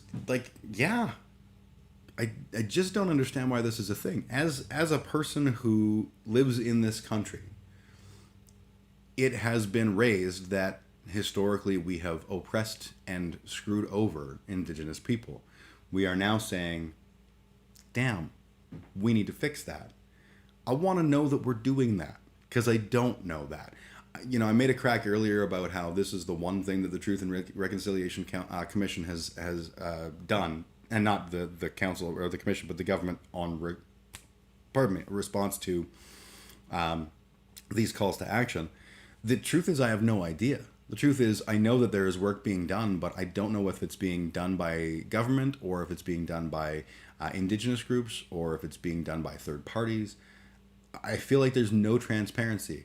We created a commission, we put together some calls to action, and then we were like, let you know. And that's not okay. That's not okay at all.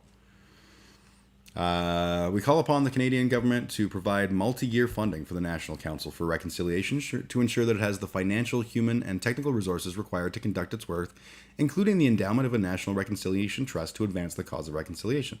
Yep.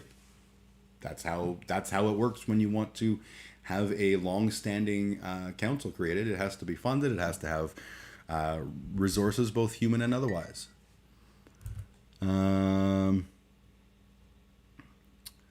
Held to the fire by our own community is a thought that hadn't occurred. Not sure I've wrapped my head around that. The moccasin telegraph is a real thing. We have long memories. I never heard that term until I was reading, what's his name? W.P. Kinsella has a book of short stories called Moccasin Telegraph. And I think it's a remarkably cool thing. And this is the honky in me, but like, white people, we don't talk to each other. We talk about each other and we have frivolous conversations. I think one of the things I admire about Indigenous culture is how the importance of storytelling and of remembering things that have happened in past and stuff. I think that's really badass. The first thing we ask each other is, where are your people from? Not what do you do for a living? Oral history, heard it through grape form sort of thing. I hear on that. Yeah. I find that whole what are you doing, what do you do for a living thing really weird. Like I went to my high school reunion and everyone was like, so what have you been up to? And I would answer like, I've been in music, I've been, I work, I have a day job, I have a family, all sorts of things. The work thing wasn't important to me. And I would then go, and you? And they were like, I am the manager of a bank. As if that was like the totality of their experience. It was really bizarre. All right, number 55, more than halfway done. Unlike the Canadian government in meeting these calls to action. Hi-yo. We call upon all levels of government to provide annual reports or any current data requested by the National Council for Reconciliation so that it can report on the progress towards reconciliation. These reports or data would include, but not be limited to, the number of Aboriginal children, including Métis and Inuit children, in care compared with non-Aboriginal children, the reasons for apprehension, and the total spending on preventative and care services by child welfare agencies. Comparative funding for the education of First Nations children on or off reserves, the educational and income attainments of Aboriginal peoples in Canada compared with non-Aboriginal people, progress on closing the gaps between Aboriginal and non-Aboriginal communities in a number of health indicators, such as infant mortality, maternal health, suicide, mental health, addictions, life expectancy, birth rates, infant and child health issues, chronic disease, illness and injury incidents, and the availability of appropriate health services, progress on eliminating the overrepresentation of Aboriginal children in youth custody over the next decade, progress on reducing the rate of criminal victimization of Aboriginal people, including data related to homicide and family violence victimization and other crimes, and progress on reducing the overrepresentation of Aboriginal people in the justice and correctional systems. So essentially it's saying we want data for all of the things that thus far we have pointed out that we want commitments on. And I think the idea here is that this this organization would be empowered to request that data and hold accountable the government on actually providing real, measurable answers to these calls to action. So I'm good with that. We call upon the Prime Minister of Canada to formally respond to the report on the National Centre for Reconciliation by issuing an annual State of Aboriginal Peoples report, which would outline the government's plans for advancing the cause of reconciliation. That makes sense. Professional development and training for public servants. We call upon federal, provincial, territorial, and municipal governments to provide education to public servants on the history of Aboriginal peoples, including the history and legacy of residential schools, the UN Declaration, treaties and Aboriginal rights, Indigenous law, and Aboriginal Crown relations. This will require skills-based training in intercultural competency, conflict resolutions, human rights, and anti-racism. Yeah, if you're a public servant, you're a servant of the public, and this is an issue that is facing the public right now. So I'm with that. From the chat here, Protestant work ethic is strong, Jim. It is. It's I don't get it. If you don't identify with your work, then how can you possibly be somebody? And then Sugar says, so what happens is we trace your history from your family, and then we see who you are and what you've done for your people, how hope you've spent your time, or how you've spent your time, and any stories told about you, good and bad. That's awesome. It reminds me of I was reading the biography of Ayaan Hirsi Ali, who unfortunately has been ultimately a letdown. I had a brief bit of hero worship there. Ayaan Hirsi Ali grew up in Somalia. I think it was Somalia. And very similar. The first thing you would do is you would give your name, and your name is like a million names long. And the purpose of it was, as soon as you heard a name that was also in the other person's name, that meant you were cousins and had to love and care for each other. And if you didn't hear a name, you would just sort of eventually fake it and be like, oh yeah, we're totally related. And as a cultural practice, I think that's a very cool thing. I love the addition of who you are, what you've done for your people, how you spent your time, stories told about you, all that kind of stuff. That's just cool. When I meet honkies, it's like, hey, I'm Jim. I prefer what you just described there. Church apologies and reconciliation. Oddly relevant right about now. We call upon the Pope to issue an apology to survivors, their families, and communities for the Roman Catholic Church's role in spiritual, cultural, emotional, physical, and sexual abuse of First Nations, Inuit, and Métis children in Catholic-run residential schools. We call for that apology to be similar to the 2010 apology issued to Irish victims of abuse and to occur within 1 year of the issuing of this report and to be delivered by the Pope in Canada. Hey, Pope, how's that coming? Call upon church parties in the settlement agreement to develop ongoing education strategies to ensure that their respective congregations learn about their church's role in colonization, the history and legacy of residential schools, and why apologies to former residential school students, their families, and communities were necessary. That's a big one. First off, it doesn't specifically call out Catholics because it's important to remember, one, just the Catholics, but also the idea that those churches who directly ran residential schools in some way need to be honest with their own members and say, yeah, we did this. This is what happened, and this is why we need to apologize and why we need to make changes to how we've done the relationship between the two groups. We call upon leaders of the church parties to the settlement agreement and all other faiths, in collaboration with Indigenous spiritual leaders, survivors, schools of theology, seminaries, and other religious training centers, to develop and teach curriculum for all student clergy and all clergy and staff who work in Aboriginal communities on the need to respect Indigenous spirituality in its own right, the history and legacy of residential schools and the roles of the church parties in the system, the history and legacy of religious conflict in Aboriginal families and communities, and the responsibility the churches have to mitigate such conflicts and prevent spiritual violence. I read a thing, is actually a book by Leonard Cohen. I believe it's Beautiful Losers.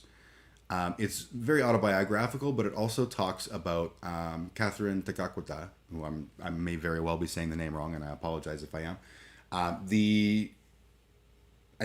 don't know if Catherine has been officially made a saint yet, but has been put forward as a saint. I believe it takes a long time to become a saint, so there's a whole thing ahead of the people. But the first Indigenous person, and certainly first Indigenous woman, to be presented as a saint.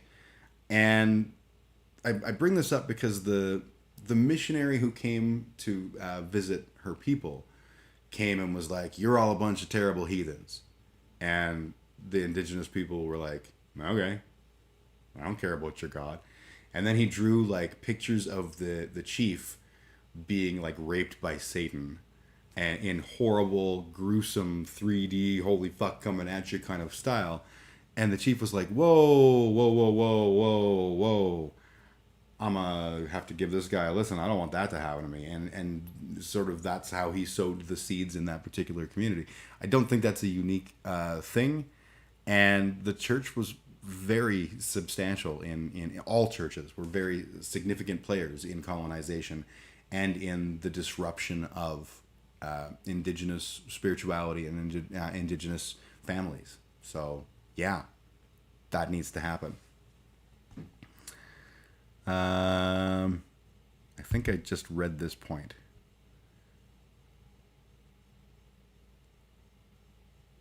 Yes, okay. We call upon church parties to the settlement agreement in collaboration with survivors and representatives of Aboriginal organizations to establish permanent funding to Aboriginal people for one, community controlled healing and reconciliation projects, two, community controlled culture and language revitalization projects, three, community controlled education and relationship building projects, four, regional dialogues for Indigenous spiritual leaders and youth to discuss Indigenous spirituality, self determination, and reconciliation. Yeah.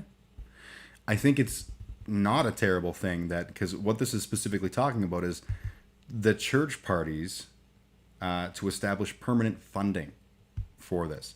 The church done did wrong, and they should be helping to do right. And here's a tangible example. Honkies love going like, oh, well, what are we supposed to do about it? Here's an example. Hold those people who were accountable, financially accountable, and make them pay for some of the things in the reconciliation.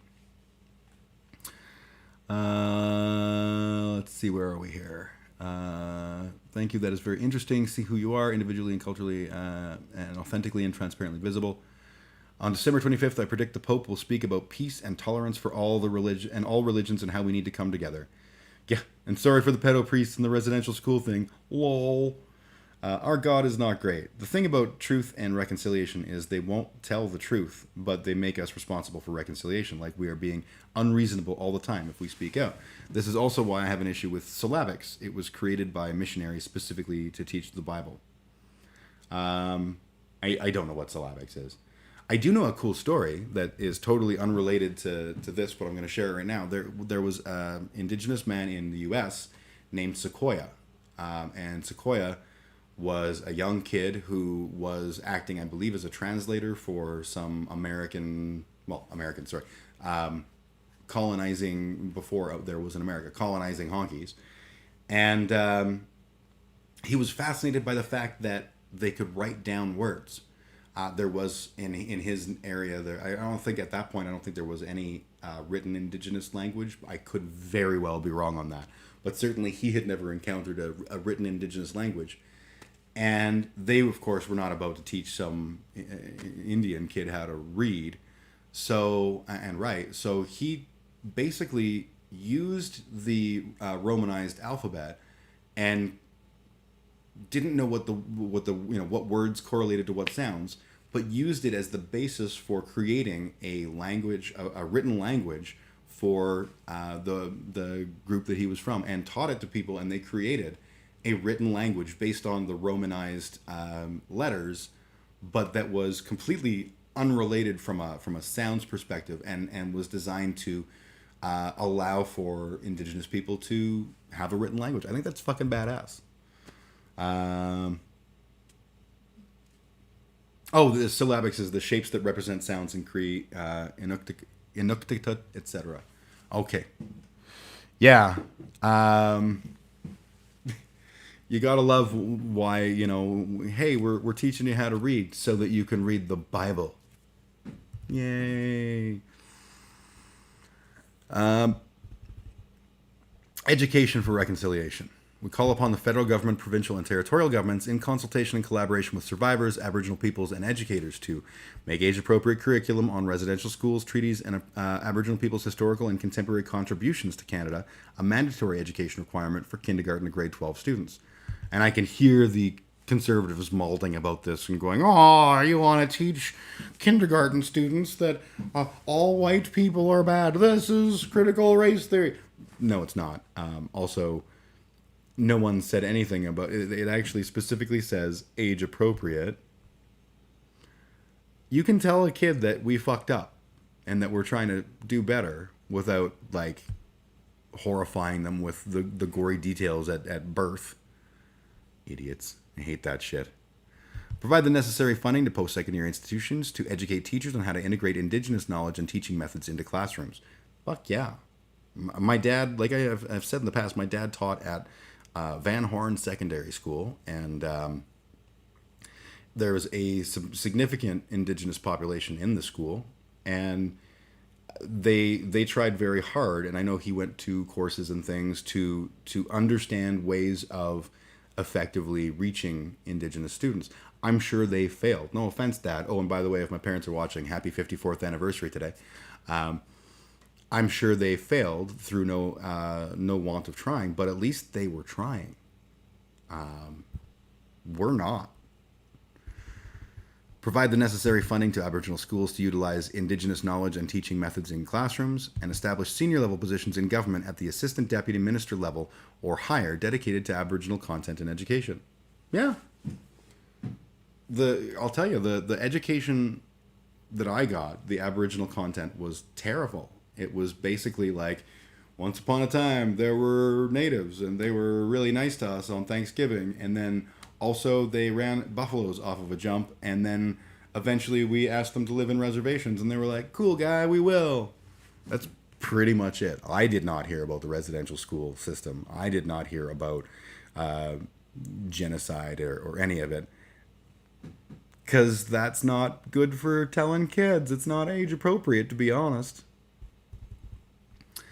We call upon the Council of Ministers of Education Canada to maintain an annual commitment to Aboriginal education issues, including developing and implementing kindergarten through grade 12 curriculum and learning resources on Aboriginal peoples in Canadian history and the history and legacy of residential schools. Yep. Sharing information and best practices on teaching curriculum related to residential schools and Aboriginal history. Yep. Building student capacity for intercultural understanding, empathy, and mutual respect. That sounds like a good thing. Identifying teacher training needs related to the above. Yeah. It's a good call out right there. While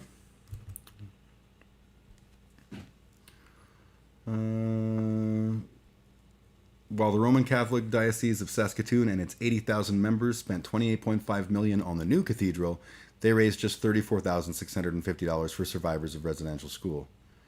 I apologize to my kids all the time, but Head Smashed In Buffalo Jump is cool, not to mention the Calf Rope Bridge, sigh. And to be honest, Head Smashed In Buffalo Jump is fucking cool. I think it's a ridiculously interesting place. And beautiful and scenic, and it's not far from Frank Slide, and there's all kinds of... But that's probably not all of Indigenous history. I literally knew nothing, and the way that serves me is constantly feeling like an idiot when I find out that these were people with proud traditions and proud histories and really cool things, like the way that they do the introductions that Sugar was talking about, that I never knew about because I was taught that, you know, the noble savage myth. We call upon the federal government through the social services... Or did I skip? Yeah, no, I didn't. Did I skip? No, I think I did. Provide public funds to denominational schools to require such schools to provide an education on comparative religious studies. Oh, I'm glad I didn't miss this one, which must include a segment on Aboriginal spiritual beliefs and practices developed in collaboration with Aboriginal elders. Oh, all of that is gold. Denominational schools would be things like the Catholic School Board, and there are other school boards in various communities that have they are denominational. This says the government provides public funds to those types of schools that to require such schools to provide an education on comparative religious studies, which must include a segment on Aboriginal spiritual beliefs and practices developed in collaboration with Aboriginal elders. That last part, developed in collaboration with Aboriginal elders, fucking mint. Because I know exactly how the Catholic School Board in some, well, even here, but in some small ass, hick county would totally be like, yes, we've got money to develop this. We're going to talk about Aboriginal spiritual beliefs and practices. It's going to be 4 hours of talking about the Sundance and how all indigenous people used to put a hook through their chest and spin around a fucking pole, and that's what indigenous's are. I guarantee you that's what would happen. But having this developed in collaboration with Aboriginal elders, I think that's fucking mint. We call upon the federal government through the Social Sciences and Humanities Research Council and in collaboration with Aboriginal peoples, post-secondary institutions and educators, and the National Center for Truth and Reconciliation and its partner institutions to establish a national research program with multi-year funding to advance understanding of reconciliation. Cool. I'm into that. Youth programs. Oh, wait, before I do, Siksika has an incredible learning center and museum. Kenny completely and purposely rejects this document. Kenny is a shameless piece of shit. I don't think that's enough. I think I could spend an entire stream talking about what a piece of shit and the particular manners of piece of shittery that are Justin Kenny. I'm sure he uses it specifically to the contrary. Yeah, I've heard about the Siksika Learning Center Museum. I have never been. I would love to go sometime. Youth programs. We call upon the federal government to establish multi-year funding for community-based youth organizations to deliver programs on reconciliation and establish a national network to share information and best practices. Good. Museums and archives. We call upon the federal government to provide funding to the Canadian Museums Association to undertake, in collaboration with Aboriginal peoples, a national review of museum policies and best practices to determine the level of compliance with the UN Declaration and to make recommendations. I hope part of that is, all of the stolen art from Indigenous peoples in North America, going back to those people, all of the gigantic amounts of art and artifacts that have been found and taken for presentation. I'm all for having things. So let me give you an example. Let's say there's a headdress that is a ceremonial headdress that wasn't gifted to the museum by the person who owns that headdress, but they came upon it somehow and they now own it because possession is 9 tenths of the law. Why can't they recreate it and then give it back? I don't know, just a thing.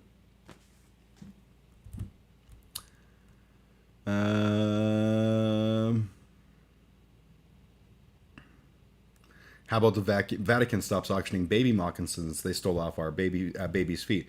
Yeah, that might be a swell thing for them to stop doing. I'm with you on that. That's an example of the colonial mindset. Like, my grandfather had a collection of arrowheads, and he loved that collection of arrowheads. They were arrowheads that he found while working in the sloughs and bogs of Manitoba and working on things like the Manitoba Good Roads and the Veterans Land Act and stuff. And he found these, and he had no problem taking them. They were just stones on the ground that, oh, hey, that's an arrowhead.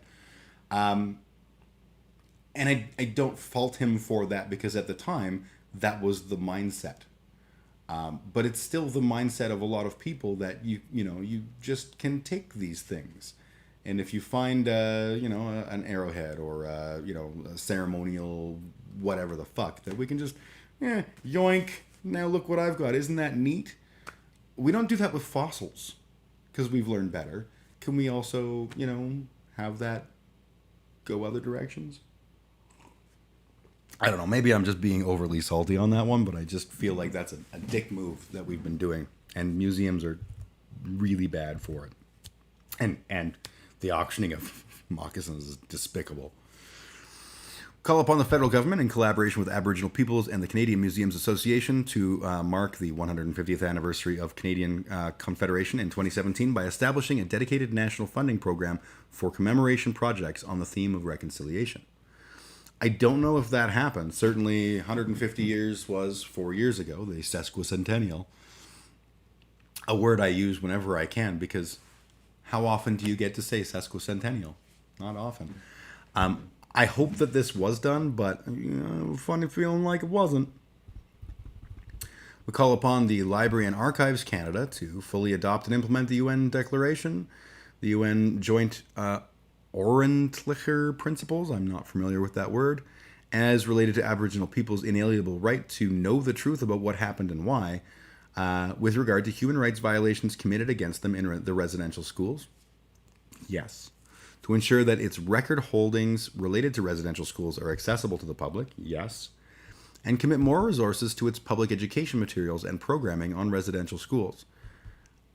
I'm 100% behind. Anytime we're committing resources to education, especially on things that are hard for us to talk about, it's a good thing. That the Calgary sociologist that died a few years ago and left a whole house stuffed full of indigenous artifacts. Yeah, like, dude.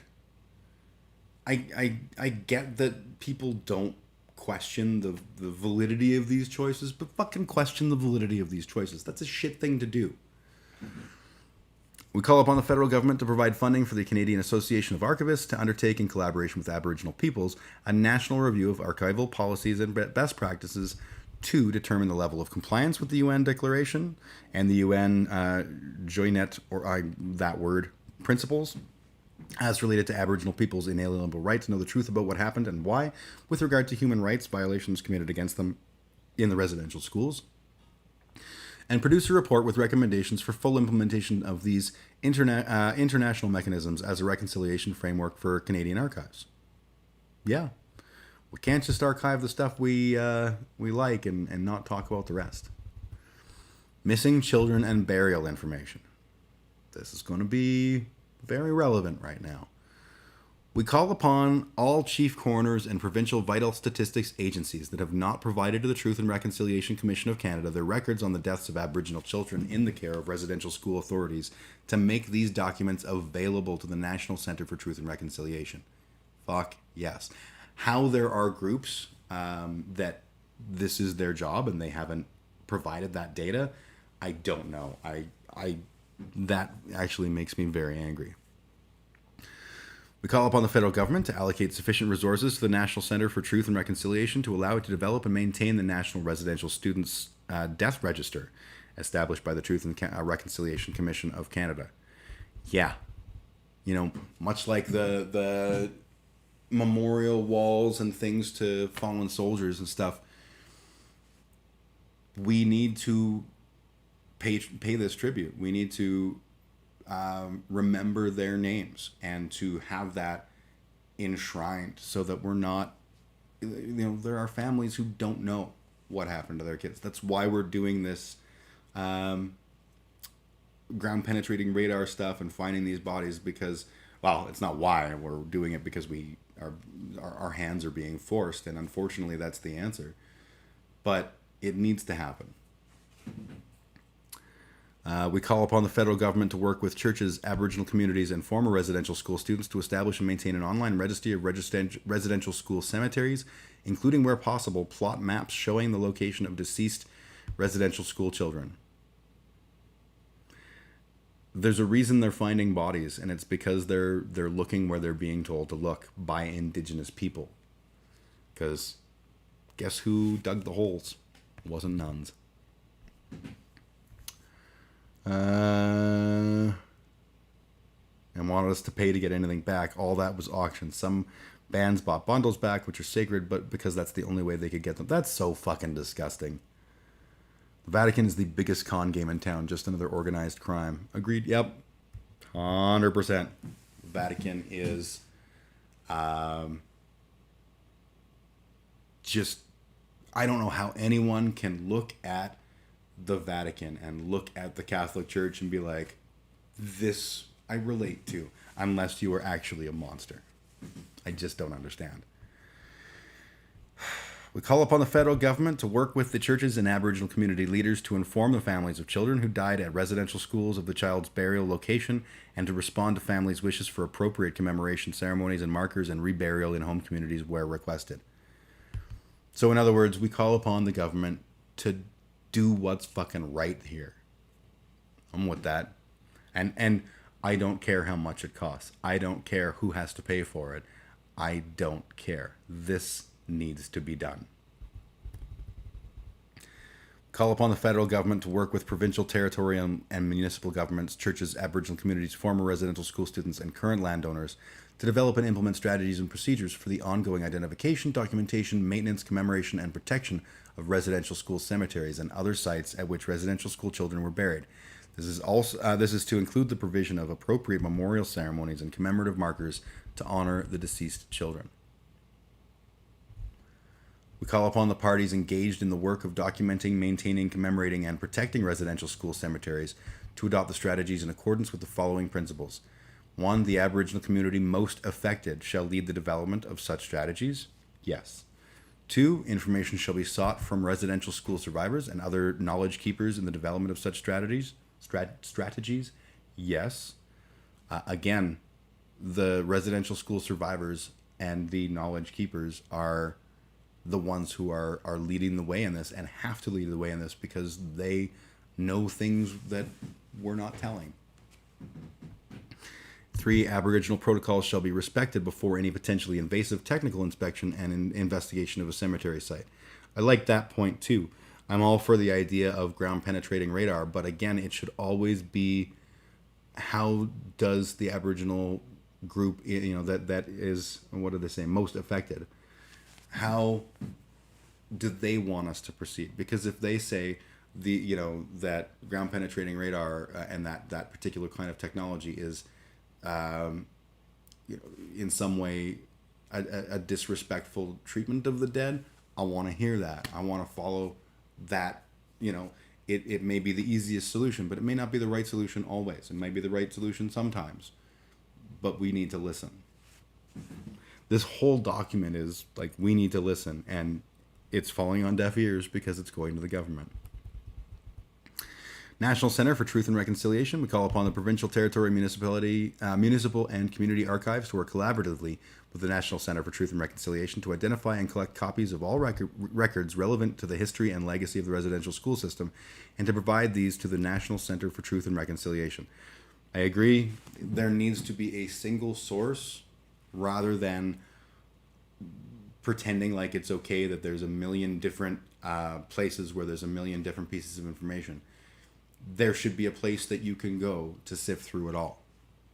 And to sift through it all as an individual, to sift through it all as an anthropologist, to sift through it all as a sociologist, to sift just a single place to hold that information. It can be copied and maintained or whatever, depending on what people want to do and what Indigenous people think is acceptable. But there should be a central focal point for it.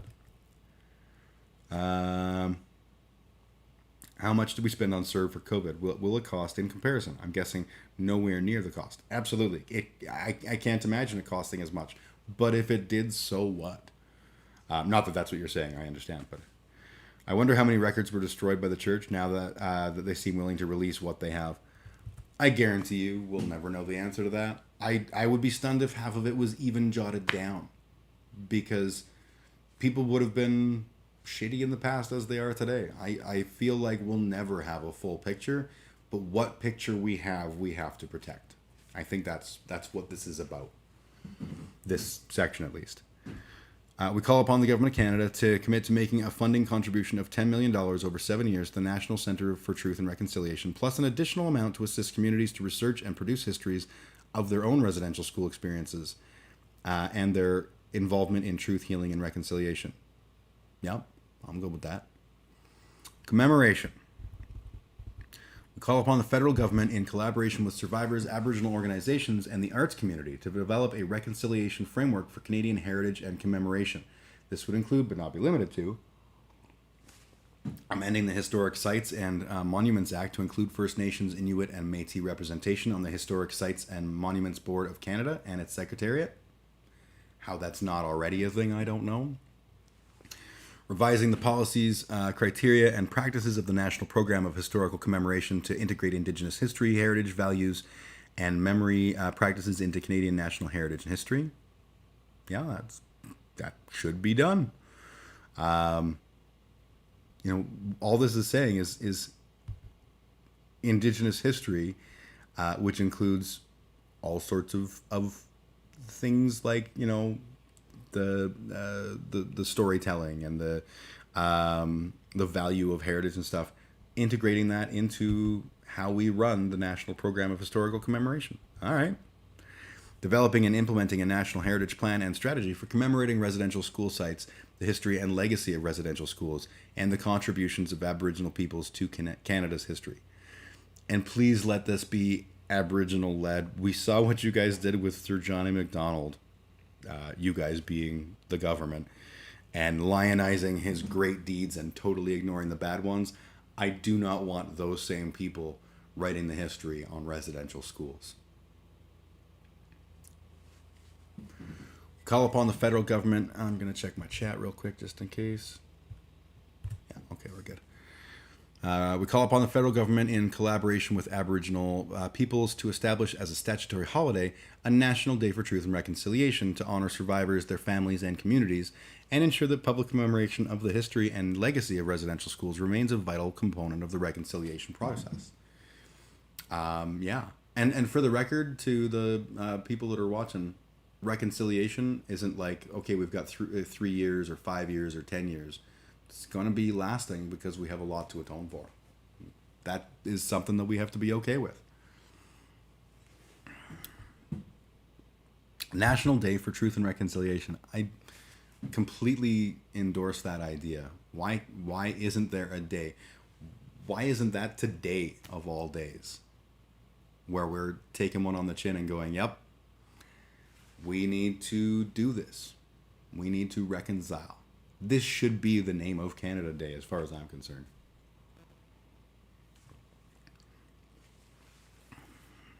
And it not just be a day to get drunk and sing karaoke with your buddies and talk about how really cool the bare naked ladies are because they're Canadian. We call upon the federal government in collaboration with survivors and their organizations and other parties to the settlement agreement to commission and install a publicly accessible, highly visible residential schools national monument in the city of Ottawa to honor the survivors and all the children who were lost to their families and communities. That's vital. We call upon the provincial and territorial governments in collaboration with survivors and their organizations and other parties to the settlement agreement to commission and install a publicly accessible, highly visible residential schools monument in each capital city to honor survivors and all of the children who were lost to their families and communities. So, doing it in Ottawa, doing it in the capital cities, that just, makes sense. We have, like, Edmonton has some kind of fucking, I can't think of what I'm talking about. There's some like Nazi fucking monument in Edmonton. I think we should bulldoze the fuck out of that and put up a monument to the residential schools, and not in the way that the people who raised that initial monument might want, but like a way that honors and apologizes and tries to reconcile. Can you believe that fucking Nazi commemorative bullshit?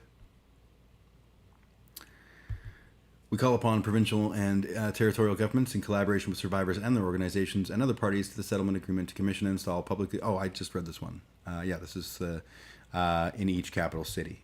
We call upon the Canada Council for the Arts to establish as a funding priority a strategy for Indigenous and non-Indigenous artists to undertake collaborative projects and produce works that contribute to the reconciliation process. Yes. Normally, I balk at when they use Indigenous artists because I feel like that is an unnecessary thing. They are artists, but in this case, I think it needs to be called out that this funding priority should be for Indigenous and non-Indigenous artists. Otherwise, it'll go to non-Indigenous artists, aka honkies. Media and reconciliation. We're down to the last 10. We call upon the federal government to restore and increase funding to the CBC Radio Canada to enable Canada's national public broadcaster to support reconciliation and be properly reflective of the diverse cultures, languages, and perspectives of Aboriginal people, including but not limited to increasing Aboriginal programming, including Aboriginal language speakers, increasing equitable access for Aboriginal peoples to jobs, leadership positions, and professional development opportunities within the organization, continuing to provide dedicated news coverage and online public information resources on issues of concern to Aboriginal peoples and all Canadians, including the history and legacy of residential schools and the reconciliation process. You know, you see people bitch about the CBC so much, conservatives mulling about it, of course. We are so fucking lucky that we have what is a fairly decent national news outlet. And the CBC is not perfect by any stretch, but every time conservatives talk about canceling funding, which happens a lot, it drives me nuts because of exactly this kind of thing. If the Canadian government doesn't maintain a public broadcast infrastructure, do we really think Global is going to do it and is going to increase Aboriginal programming? You know, Canadian content laws are interesting because they actually had a real strong benefit to the Canadian music scene across the board. They not just created Canadian superstars and helped bands like Supertramp become bigger, but they built up an arts community in Canada. There is no reason why we can't further build up an arts community among Aboriginal people. There's some great fucking Aboriginal art that's come out in the last bunch of years. I'm looking at you, Blood Quantum, fantastic fucking zombie movie. Fantastic zombie movie. There are so many, like Snotty Nose Res Kids. Locally, we've got like Iron Tusk, After the Prophet. I'm not going to like list every single, but you know, musicians that are Indigenous. And again, I don't like saying Indigenous because they're musicians. They're my fucking brothers and sisters in music, and but yeah, support that because those communities, I've seen firsthand what impact that can have on those communities. You know, my buddy Norm started a band called Abortion Grenade, and they had some level of success. And Norm, Jarence, and Jeff, I shouldn't ignore Jarence and Jeff. They were from the Res, and that band inspired a bunch of other musicians who took that ball and ran with it and have created a thriving music community in Siksika. Or is it Sutina? Fuck, I'm so bad at this. I'm so terrible at this. That should be a model that we use as a success. I look at places like, you know, Morley's got some great bands. It's got like Soggy Moccasins and my homeboys in Death God. And I guarantee you there's a million that I don't know about. Like, these are outlets we should be providing some assistance for so that people have the ability to explore, because that kind of passion creates positive change in people. Let's do that. Sorry, ranting.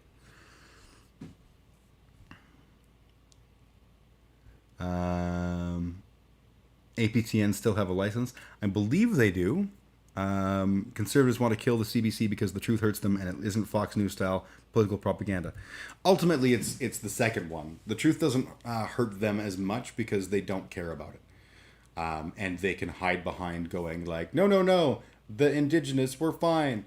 But they hate that it presents a view that is different than theirs, and that Fox News is not like the official news source of Canada, or Sky News, or whichever right-wing rebel news bullshit they pile on. We call upon the Aboriginal Peoples Television Networks as an independent non-profit broadcaster with programming by, for, and about Aboriginal peoples to support reconciliation, including but not limited to continuing to provide leadership and programming and organizational culture that reflects the diverse cultures, languages, and perspectives of Aboriginal peoples, continuing to develop media initiatives that inform and educate the Canadian public and connect Aboriginal and non-Aboriginal Canadians. Very cool, 100% into that. We call upon Canadian journalism programs and media schools to require education for all students on the history of Aboriginal peoples, including the history and legacy of residential schools, the United Nations Declaration, treaties and Aboriginal rights, Indigenous law, and Aboriginal Crown relations. Yeah, that should be a thing. Sports and reconciliation. We call upon all levels of government in collaboration with Aboriginal peoples, sports halls of fame, and other relevant organizations to provide public education that tells the national story of Aboriginal athletes in history. You know, the funny thing is, I can't think of a single Aboriginal athlete, and that's not because they don't exist. It's because they don't get talked about.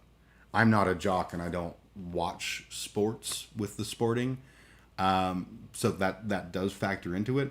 But I can give you a bunch of Finnish dudes who are good at hockey, or Swedish dudes who are good at hockey. I can give you the names of guys who played on the Calgary Stampeders and went on to be big elsewhere.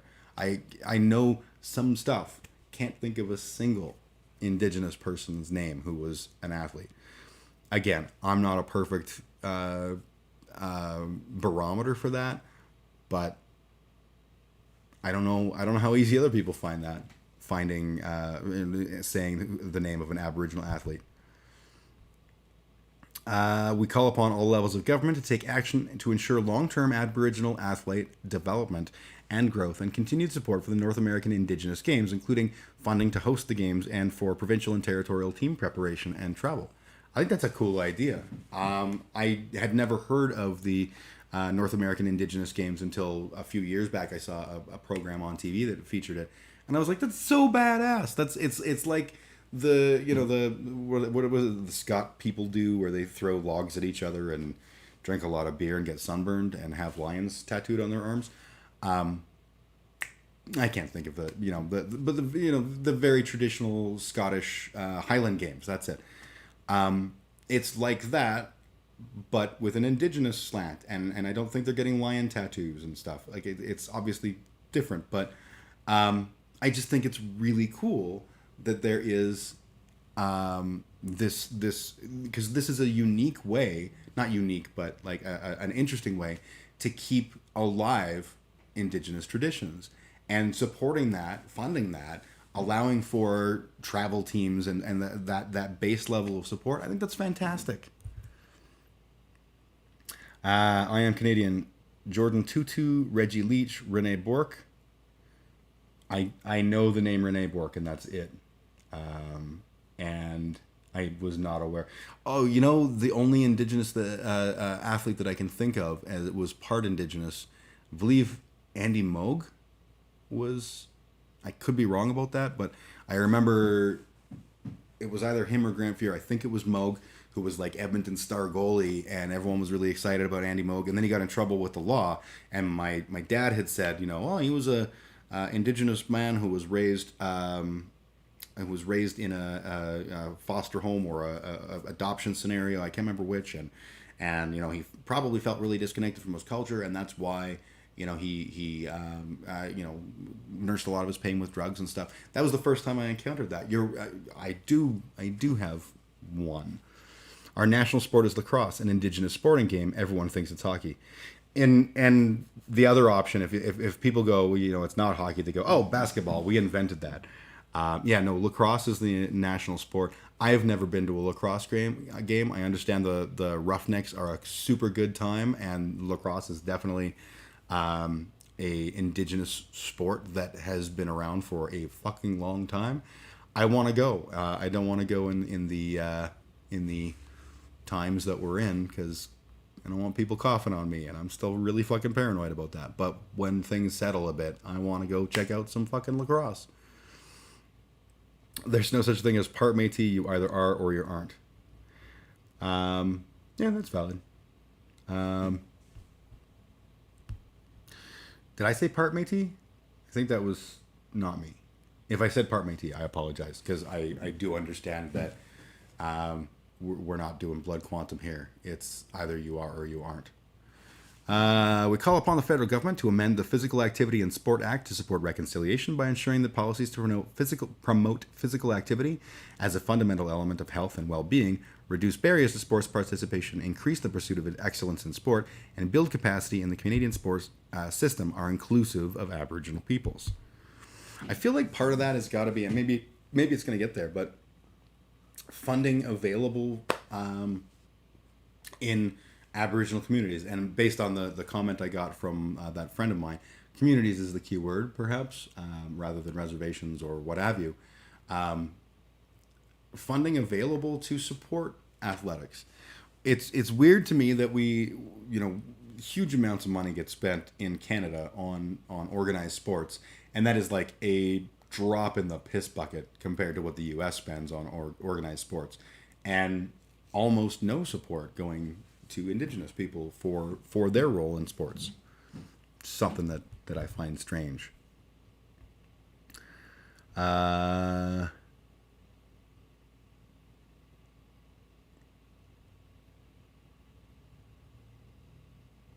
Okay. Call upon the federal government to ensure that national sports policies, programs, and initiatives are inclusive of Aboriginal peoples, including but not limited to establishing, in collaboration with provincial and territorial governments, stable funding for and access to community sports. Exactly what I was just saying. That reflects the diverse cultures and traditional sporting activities of Aboriginal peoples. An elite athlete development program for Aboriginal athletes. That's fucking awesome. Programs for coaches, trainers, and sports officials that are culturally relevant for Aboriginal peoples. Anti-racism awareness and training programs. I'm going to say something horrible right now, but when I read that coaches, trainers, and sports officials thing, like,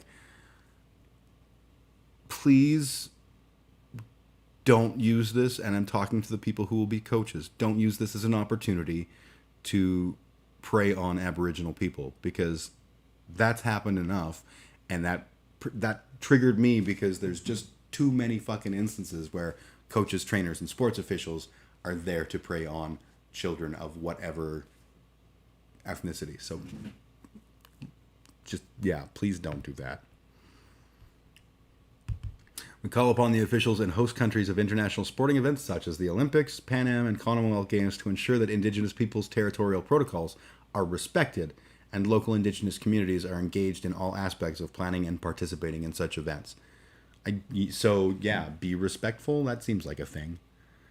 I wonder how... I'm going to guess we sucked at it, but I wonder how that was during the 88 Olympics.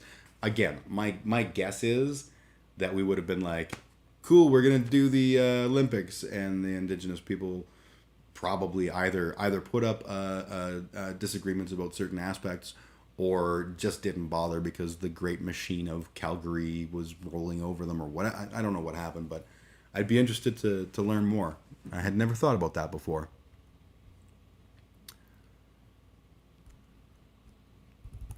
Okay, that's where I was. Okay. Business and reconciliation. We call upon the corporate sector in Canada to adopt the UN Declaration as a reconciliation framework and to apply its principles, norms, and standards to corporate policy and core operational activities involving Indigenous people and their lands and resources. This would include, but not be limited to, commit to meaningful consultation, building respectful relationships, and obtaining the free, prior, and informed consent of Indigenous peoples before proceeding with economic development projects. And as a callback to earlier, that doesn't mean asking all of the indigenous until one of them is like, yeah, sure. And then you go, see, we got permission. It's not how this works. Ensure that Aboriginal peoples have equitable access to jobs, training, and education opportunities in the corporate sector, and that Aboriginal communities gain long-term sustainable benefits from economic development projects. Yeah. 3, provide education for management and staff on the history of Aboriginal peoples, including the history and legacy of residential schools, the UN Declaration, treaties and Aboriginal rights, Indigenous law, and Alberta Crown relations. This will require skills-based training in intercultural competency, conflict resolution, and human rights and anti-racism. I can think of no class of people more in need of that education than business leaders. Newcomers to Canada, 93. We call upon the federal government, in collaboration with the national Aboriginal organizations, to revise the information kit for newcomers to Canada and its citizenship test to reflect a more inclusive history of the diverse Aboriginal peoples of Canada, including information about the treaties and the history of residential schools. Yep. I want to say I'm surprised that would need to be called out, but then I realize where I am and I go, yeah, no, I'm not surprised. And the last one, we call upon the government of Canada to replace the oath of citizenship with the following. I swear or affirm that I will be faithful and bear true allegiance to Her Majesty Queen Elizabeth II, Queen of Canada, her heirs and successors, and that I will faithfully observe the laws of Canada, including treaties with Indigenous peoples, and fulfill my duties as a Canadian citizen. Now, I hate that oath for the swearing allegiance, true allegiance to Her Majesty Queen Lizzie Deuce. Like, I don't swear allegiance to Queen Elizabeth II. I'm sorry, I am not going to war for England, and it's a silly, outmoded concept. right? At this point, Queen Elizabeth II's job is to open malls or have children that open malls. Like, come on. But the inclusion of that second part that says, observe the laws of Canada, including treaties with Indigenous peoples. I think that's a huge, important difference. Yeah, fuck yes. So we've gone through 94 calls to action.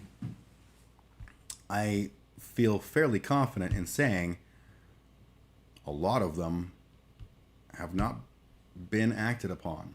Oh, I gotta get rid of one thing before I switch my camera view. And I gotta get rid of another thing because I forgot I did that too. Okay. Yes, sorry. There's not a lot there that strikes me as like contentious. There's not a lot there that I would think people would be like, oh, whoa, the Aboriginals are asking for too much. Like, I just don't get why there'd be any concern with moving forward with all of this. But, you know, we have a government that's like, we want to reconcile, but we will fight your ass in court if you try and sue us. Fucking dicks. Per capita, Indigenous people enlist in greater numbers than any other group. I'm assuming you mean enlisted in the wars, Sugar? I'm assuming that's what you mean. That's also my understanding, and I believe that that's a statistic that boggles my mind because I immediately lean towards like, you know, was this a nefarious act of honkydom where we were like, hey, there's jobs and education for you if you go stand in the front line and hold this gun, as they do in the States to Black and Indigenous people, and other minorities, but certainly Black and Indigenous people. Yeah, so we're talking about enlistment. I think that's it. It doesn't come as a surprise to me that Indigenous people would have been the highest proportion per capita to enlist, because this is their country and this is the thing that I think a lot of people are missing right now. Indigenous people are also proud of this country, but they're frustrated with all of the stuff that we are putting on them as part of all of this. You know, Cancel Canada Day isn't about we hate Canada. Far from it. It's about how can you be celebrating while we're digging up the remains of our dead that you've been lying to us for like 100 years and ongoing. Not just like 100 years ago you started lying about that one moment in time. Like, it's been ever since. There's so much reconciliation needed, and it's just hitting a boiling point. And I think Indigenous people are standing up and standing firm, and that's fucking awesome. We should all be standing up and standing firm in the face of our government. We were still warriors. Alabasters were industrial workers, farmers, and scholars. I do enjoy reading that statement. I think back to there. I think it was a school, not a school bus, like a transit thing. There was an ad that was like a heritage thing, and it was like, in 1941, the average Canadian was a smooth talking, street fighter. Thank goodness. And it's a picture of like honky Canada Joe punching a Nazi in the beak and like, yeah. And with that statistic, and that statement, like, yeah, we weren't necessarily like, I think in the 40s there wasn't as much office work, and I think it's fair to say that a lot of the white boys that went to World War I and World War II probably were farm boys too. But yeah, the Indigenous were warriors. And one of my favorite stories involving Indigenous people is the story of the fall of Detroit from the War of 1812. And that is essentially a very small raiding party was going by boat across the river to Detroit. And it was a small number of Canadian, or at the time British, soldiers, and they were accompanied by, I think, like 2 canoes full of indigenous people. I believe Tecumseh was one of them, but I could be wrong about that. And the mayor of Detroit got wind that, yeah, the British are coming, and they're bringing indigenous with them. And he just went into shit panic mode and was like, because he was a racist piece of crap, he was like, oh, the indigenous are going to take over and they're going to rape all our women and kill all our people, and he flew the white flag. They had a full, like, army, essentially. Not army, but you know what I mean, like a huge amount of people ready to fight, and like 3 boatloads of Canadians and indigenous people roll up and like take the entire city. And by the time he realized, it was like, dude, it's way too late. You've already surrendered. Sorry about your luck. I think that's hilarious. Why did I bring that up? The reality is that there's a certain amount of ingrained cowardice in honky culture that we don't like to talk about. We like to focus on the great and heroic moments, but the French are still honkies. I feel like you might have got... We recognize Nazi as a common enemy. Okay, just making sure you didn't... I just saw we recognize Nazi as a common enemy, then the war ended. Yep. Yeah, that is a valid thing. The enemy of my enemy is my friend is certainly, true, but in this case, I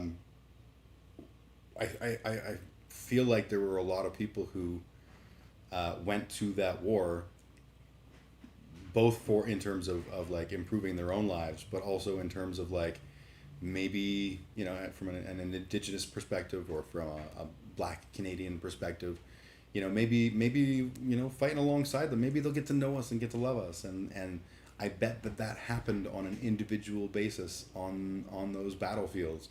And then we came back and we're like, okay, back to the reserve. Okay, you back to Halifax ghetto. It's a weird fucking thing. I don't really get the race thing. As a honky, I have the luxury, and it is very much a luxury, of not giving a fuck about my race. I've never cared about the fact that I'm a white dude. I've never cared about the fact that I'm German, Irish, and English. My general answer when people, are talking about their ethnicity is I go, I'm a Western European ship mix, because that's what I am. Like, there's nothing less original than being, I am German, English, and Irish. Like, that's unique. No one's ever done that mix before. Can there ever be a positive outcome? I have to believe it. Otherwise, why bother? Nihilism tendencies are warring. Which wolf do you feed? I think if we're talking about... I think we're talking about reconciliation again there. Can there ever be a positive outcome? I think there is. I think there absolutely can be a positive outcome. And it comes from not righting our wrongs, but building up and showing contrition for the historical things that have done in the past. Bringing indigenous people to the table in an equitable way that allows for us to develop respectful, thriving relationships. Maybe I'm like an idealist, but I just think that's not just what we should be doing now because of truth and reconciliation. I think it's what we should have been doing all along, just as decent fucking human beings. Ignore the fact that we're on their land. Ignore the fact that we screwed them over. Like, put all of that aside. If brand new, suddenly, poof, tomorrow, there was like a whole new race of people living in Canada, I would hope we would treat them decently. And always treat them decently. Because we're decent people. But you know what? Our track record says we wouldn't, because we're not. Abby, hey Abby. And I Matthew 18 verse 6. If anyone causes one of these little ones, these who believe in me, to stumble, it would be better for him to have a large millstone hung around their neck and to be drowned in the depths of the sea. I don't know if I understand how that connects. Abby, can you clarify? All relationships require uncomfortable conversations. Fuck yeah. Absolutely. Friendships require uncomfortable conversations. I often don't have those with people because people aren't ready for them, and that's frustrating. I'd rather somebody was honest with me. I've always said, like, I'd rather know someone thinks I'm an asshole than think they think I'm nice, right? If I'm an asshole, just tell me. If you think I'm an asshole, cool, right? Um, Relationships are uncomfortable. They're also comfortable and wonderful and blah blah blah blah blah blah. But there's a reality to that statement that all relationships are uncomfortable and have to have uncomfortable moments. And this is our uncomfortable moment. And it's been made worse by not tackling it for the last 100+ years. I'd say a lot longer. It's easy to go, Canada's been a country 154 years now. This issue was a lot longer than 154 years. It's when we got here and walked in like we owned the place and then fooled ourselves into thinking we owned the place. We did not come with an air of respect, and we're paying the price for that. And we should. And we should have paid it a long time ago. Reconciliation wouldn't be a thing at this point if we had not put ourselves in a position where we needed to reconcile. If we had gone in with kindness and like, hey, let's work together.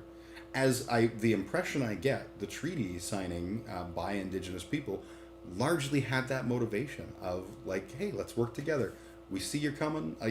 When I was reading about the Blackfoot Treaty, the Blackfoot Confederacy Treaty, which is Treaty 7 where I live, the Blackfoot had built treaties with a lot of other bands and other groups simply because they knew that, yeah, they were warriors, but they were also smart enough to go, well, we don't want to always be at war. Let's establish peace. Let's establish, we're all going to be here. There's plenty we can share. So honkies showing up, they were like, yeah, we've done this before. We've done treaties. We're good. And, but you never did a honky treaty before, and we'll fuck you, right? Let's see. And digging past common knowledge and tropes. I think I understand what you mean on that, but yeah, getting past our stereotypes 100%. It's gruesome that we have this long series of this is how I was raised. I was raised with all kinds of thoughts and expectations about Indigenous people that were backwards ass wrong. What am I looking at here? Check the tag on that Indian story. I'm not sure what. You've probably seen this one at least once. An old Cherokee is teaching his grandson about life. I'm just going to quickly share the browser so people understand what I'm talking about. I got a link here from, I believe it was I Am Canadian. Yes. So, an old Cherokee is teaching his grandson about life. A fight is going on inside me, he said to the boy. It's a terrible fight, and it is between two wolves. One is evil. He has anger, envy, sorrow, regret, greed, arrogance, self-pity, guilt, resentment, inferiority, lies, false pride, superiority, and ego. The other is good. He is joy, peace, love, hope, serenity, humility, kindness, benevolence, empathy, generosity, truth, compassion, and faith. The same fight is going on inside you and inside of every other person, too. The grandson thought about it for a minute and then asked his grandfather, which wolf will win? The old Cherokee simply replied, the one you feed. Recently, a Tumblr blogger, Pavor Nocturnus, did the world an enormous favor and dug into the real origins of this Cherokee wisdom, providing excellent sources. It seems to have begun in 1978 when an early form of it was written by the evangelical Christian minister Billy Graham in his book Holy Spirit, Activating God's Power in Your Life. So it's actually a Christian parable. And the original story is an Eskimo fisherman coming to town. One was a white dog, the other was a black dog, taught to fight on command. They would watch the dogs fight. The fishermen would take bets. On one Sunday, the black dog would win. Another Saturday, the white dog would win. But the fisherman always won. His friends began to ask him how he did it. He said, "I starve one and feed the other. The one I feed always wins because he is stronger." Okay, that's gross. Oh shit! I didn't properly share that, did I? No, I didn't. I was on the wrong tab. Sorry, but that was the thing. It was the words. They use that story for AA. Yeah, yeah. I fully enjoy when fake Confucius quotes and indigenous stories that are maybe not indigenous but sound kind of indigenous, and we give them, as honkies, we give an air of mystery when we're like, it's an ancient Navajo saying. I don't know. I just think that's kind of gross and funny. The primers page is quite informative, worth taking a look. I think, do I still have that tab open? Yeah, I do. I will definitely give that a read. I'm quickly approaching it has been almost 3 hours since my last cigarette, and I'm probably going to explode shortly. But we're not done yet, so that's the thing. The Cree warned the Blackfoot. That's why Kainai is the biggest reserve. They knew what the deal was. Yes, the Cree warned the Blackfoot about the fact that the honkies were coming, and they were perhaps not going to be the most. Is ingenuous the word? Because we nailed disingenuous, so I don't know if that's the word.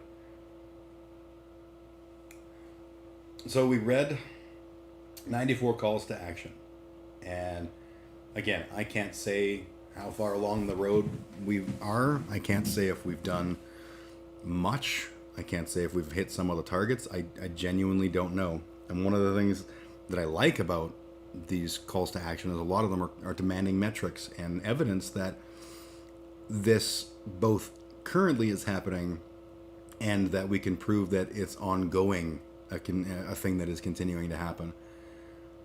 There's a list. We read them. It's a start. I do think that. I think, the purpose of my reading Treaty 7, the purpose of my reading this, the purpose of, these kinds of live streams is because I don't know. And I feel that it is my obligation as someone living in Alberta at this place and this time. It is my obligation to understand, right? It's not just, it's easy to point to the fact that I have people that I care about in that community,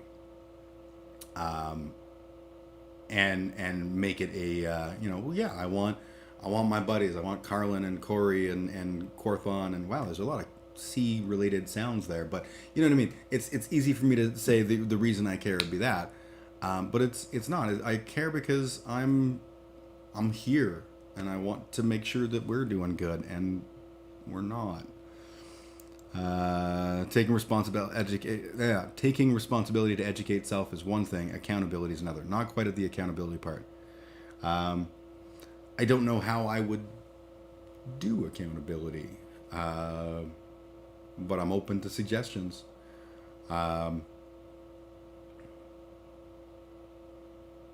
It is, I think, vital for us to have these conversations and particularly honkies.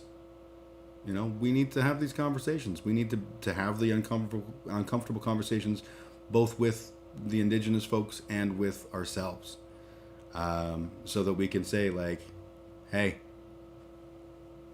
we got some work to do. Here's some examples.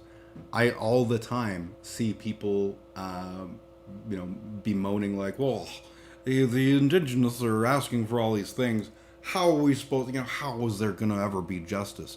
Well, it's not about having, a way to make justice happen. Like, all of a sudden just flip a coin and all those children didn't die in the past and their families didn't get wiped out of existence by the fact that they were removed from the equation. That's obviously Thanos levels of stupid. But I don't know, maybe there's things we could do. I don't know, I just off the top of my head, maybe there's like 94 calls to action we could start taking seriously.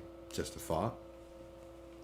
I think you do accountability every time you talk about what a little shit you once were when you brought into the propaganda. You admit all these things. hopefully, and I hope that's how that comes across. Ultimately, I believe in being brutally honest as much as I can. Nobody's perfect, but I don't feel a need to shy away from the fact that there was a time where I had wrong thoughts and that I had to, as a result, learn and grow and figure shit out and become a better person. I don't think that's a weakness. I think that's a strength.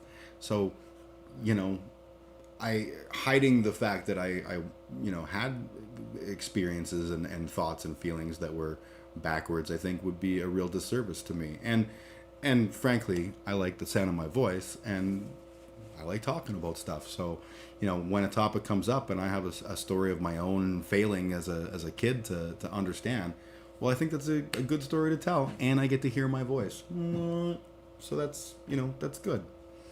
Not trying to downplay the need for that honesty. I think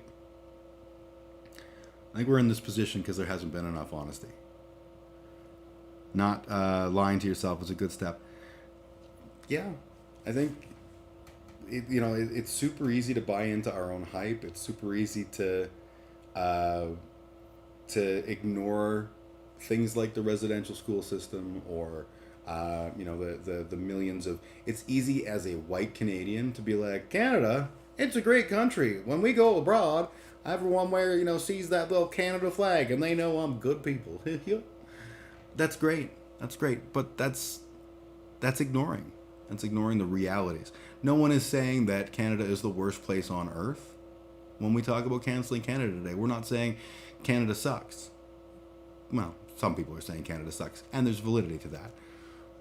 But what we're saying is we can't do that same thing that we did with the statues of Johnny McDonald, where we put up a statue and we're like, isn't he handsome and heroic and brave? And isn't it wonderful that he was a guy who did incredible things? And I think that's the end of the story. We have to finish telling the story, and we have to be honest about it. If you aren't honest with yourself, you can't be honest with anyone else. Learning not to protect ego at all costs. It's a journey. 3 hours just flew by. I feel like I was in a positive thing to do on Canada Day. I agree. I had posted on my Discord a while back that I was thinking about doing this, and not thinking about doing it today, but just thinking about doing it. And again, as a I don't know what's in the 94 calls to action, and if I'm gonna, undoubtedly, I'm sure at some point someone would question me about, what can we do, and I'm like, do those things without having read them. That makes me a dick. So I think it's important to read them. So I was like, yeah, I should do that. And then this morning when I woke up, it was literally like I woke up and I was like, why? Today feels like the right day, given my stance on Canada Day and my stance on celebrating today and all of that stuff. Today feels like exactly the right day to educate myself on these calls to action and to share that message. And so yeah, 3 hours flew by for me. Like I said, I haven't had a smoke in 3 hours, and I'm like, I haven't left. I'm good. I'm just fine. Okay, that was meant to be funny, but yeah, here we go. Give us one sacrifice, just one. Give up your pride to honor our children one time. Yeah. I'm not sure. I think you're talking about in the sort of the grander scheme. But yeah, like, you guys have come to the table, Indigenous people have come to the table time and time again, willing to sacrifice. And the response you've been met with was like, all right, cool, sacrifice. I got this. And no sacrifice on the other side. Yeah. All right. Well, I feel like it's time for me to put some nicotine in my bloodstream. Thank you guys so much for joining me and for the engaging chat and the helpful perspectives. Yeah, as far as I'm concerned, it's yours. I feel like this day should be devoted to reconciliation, because at this point, the thing that will make Canada great again will be reconciliation, and will be actively demonstrably, metrically, viably meeting the things that we need to do to right these wrongs, these historical wrongs that we perpetrated. Not me, maybe not you, maybe not anyone watching, but our society did this shit, and our society has to do things to make good. And it's hardly a sacrifice. Well, I agree. Um, anyways, I'm going to call it and go and have me a cigarette or 12. And Sugar, if you're still wanting to head down and see some stuff, reach out.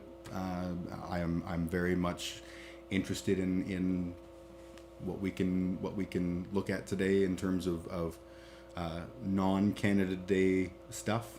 So let me know. Perfect. I will. All right. You guys have a great day. Sugar, hopefully I will see you later, and I'm going to end the stream. But again, thank you guys, and it has been very fun. Hopefully enjoyable for everybody, but certainly enjoyable for me.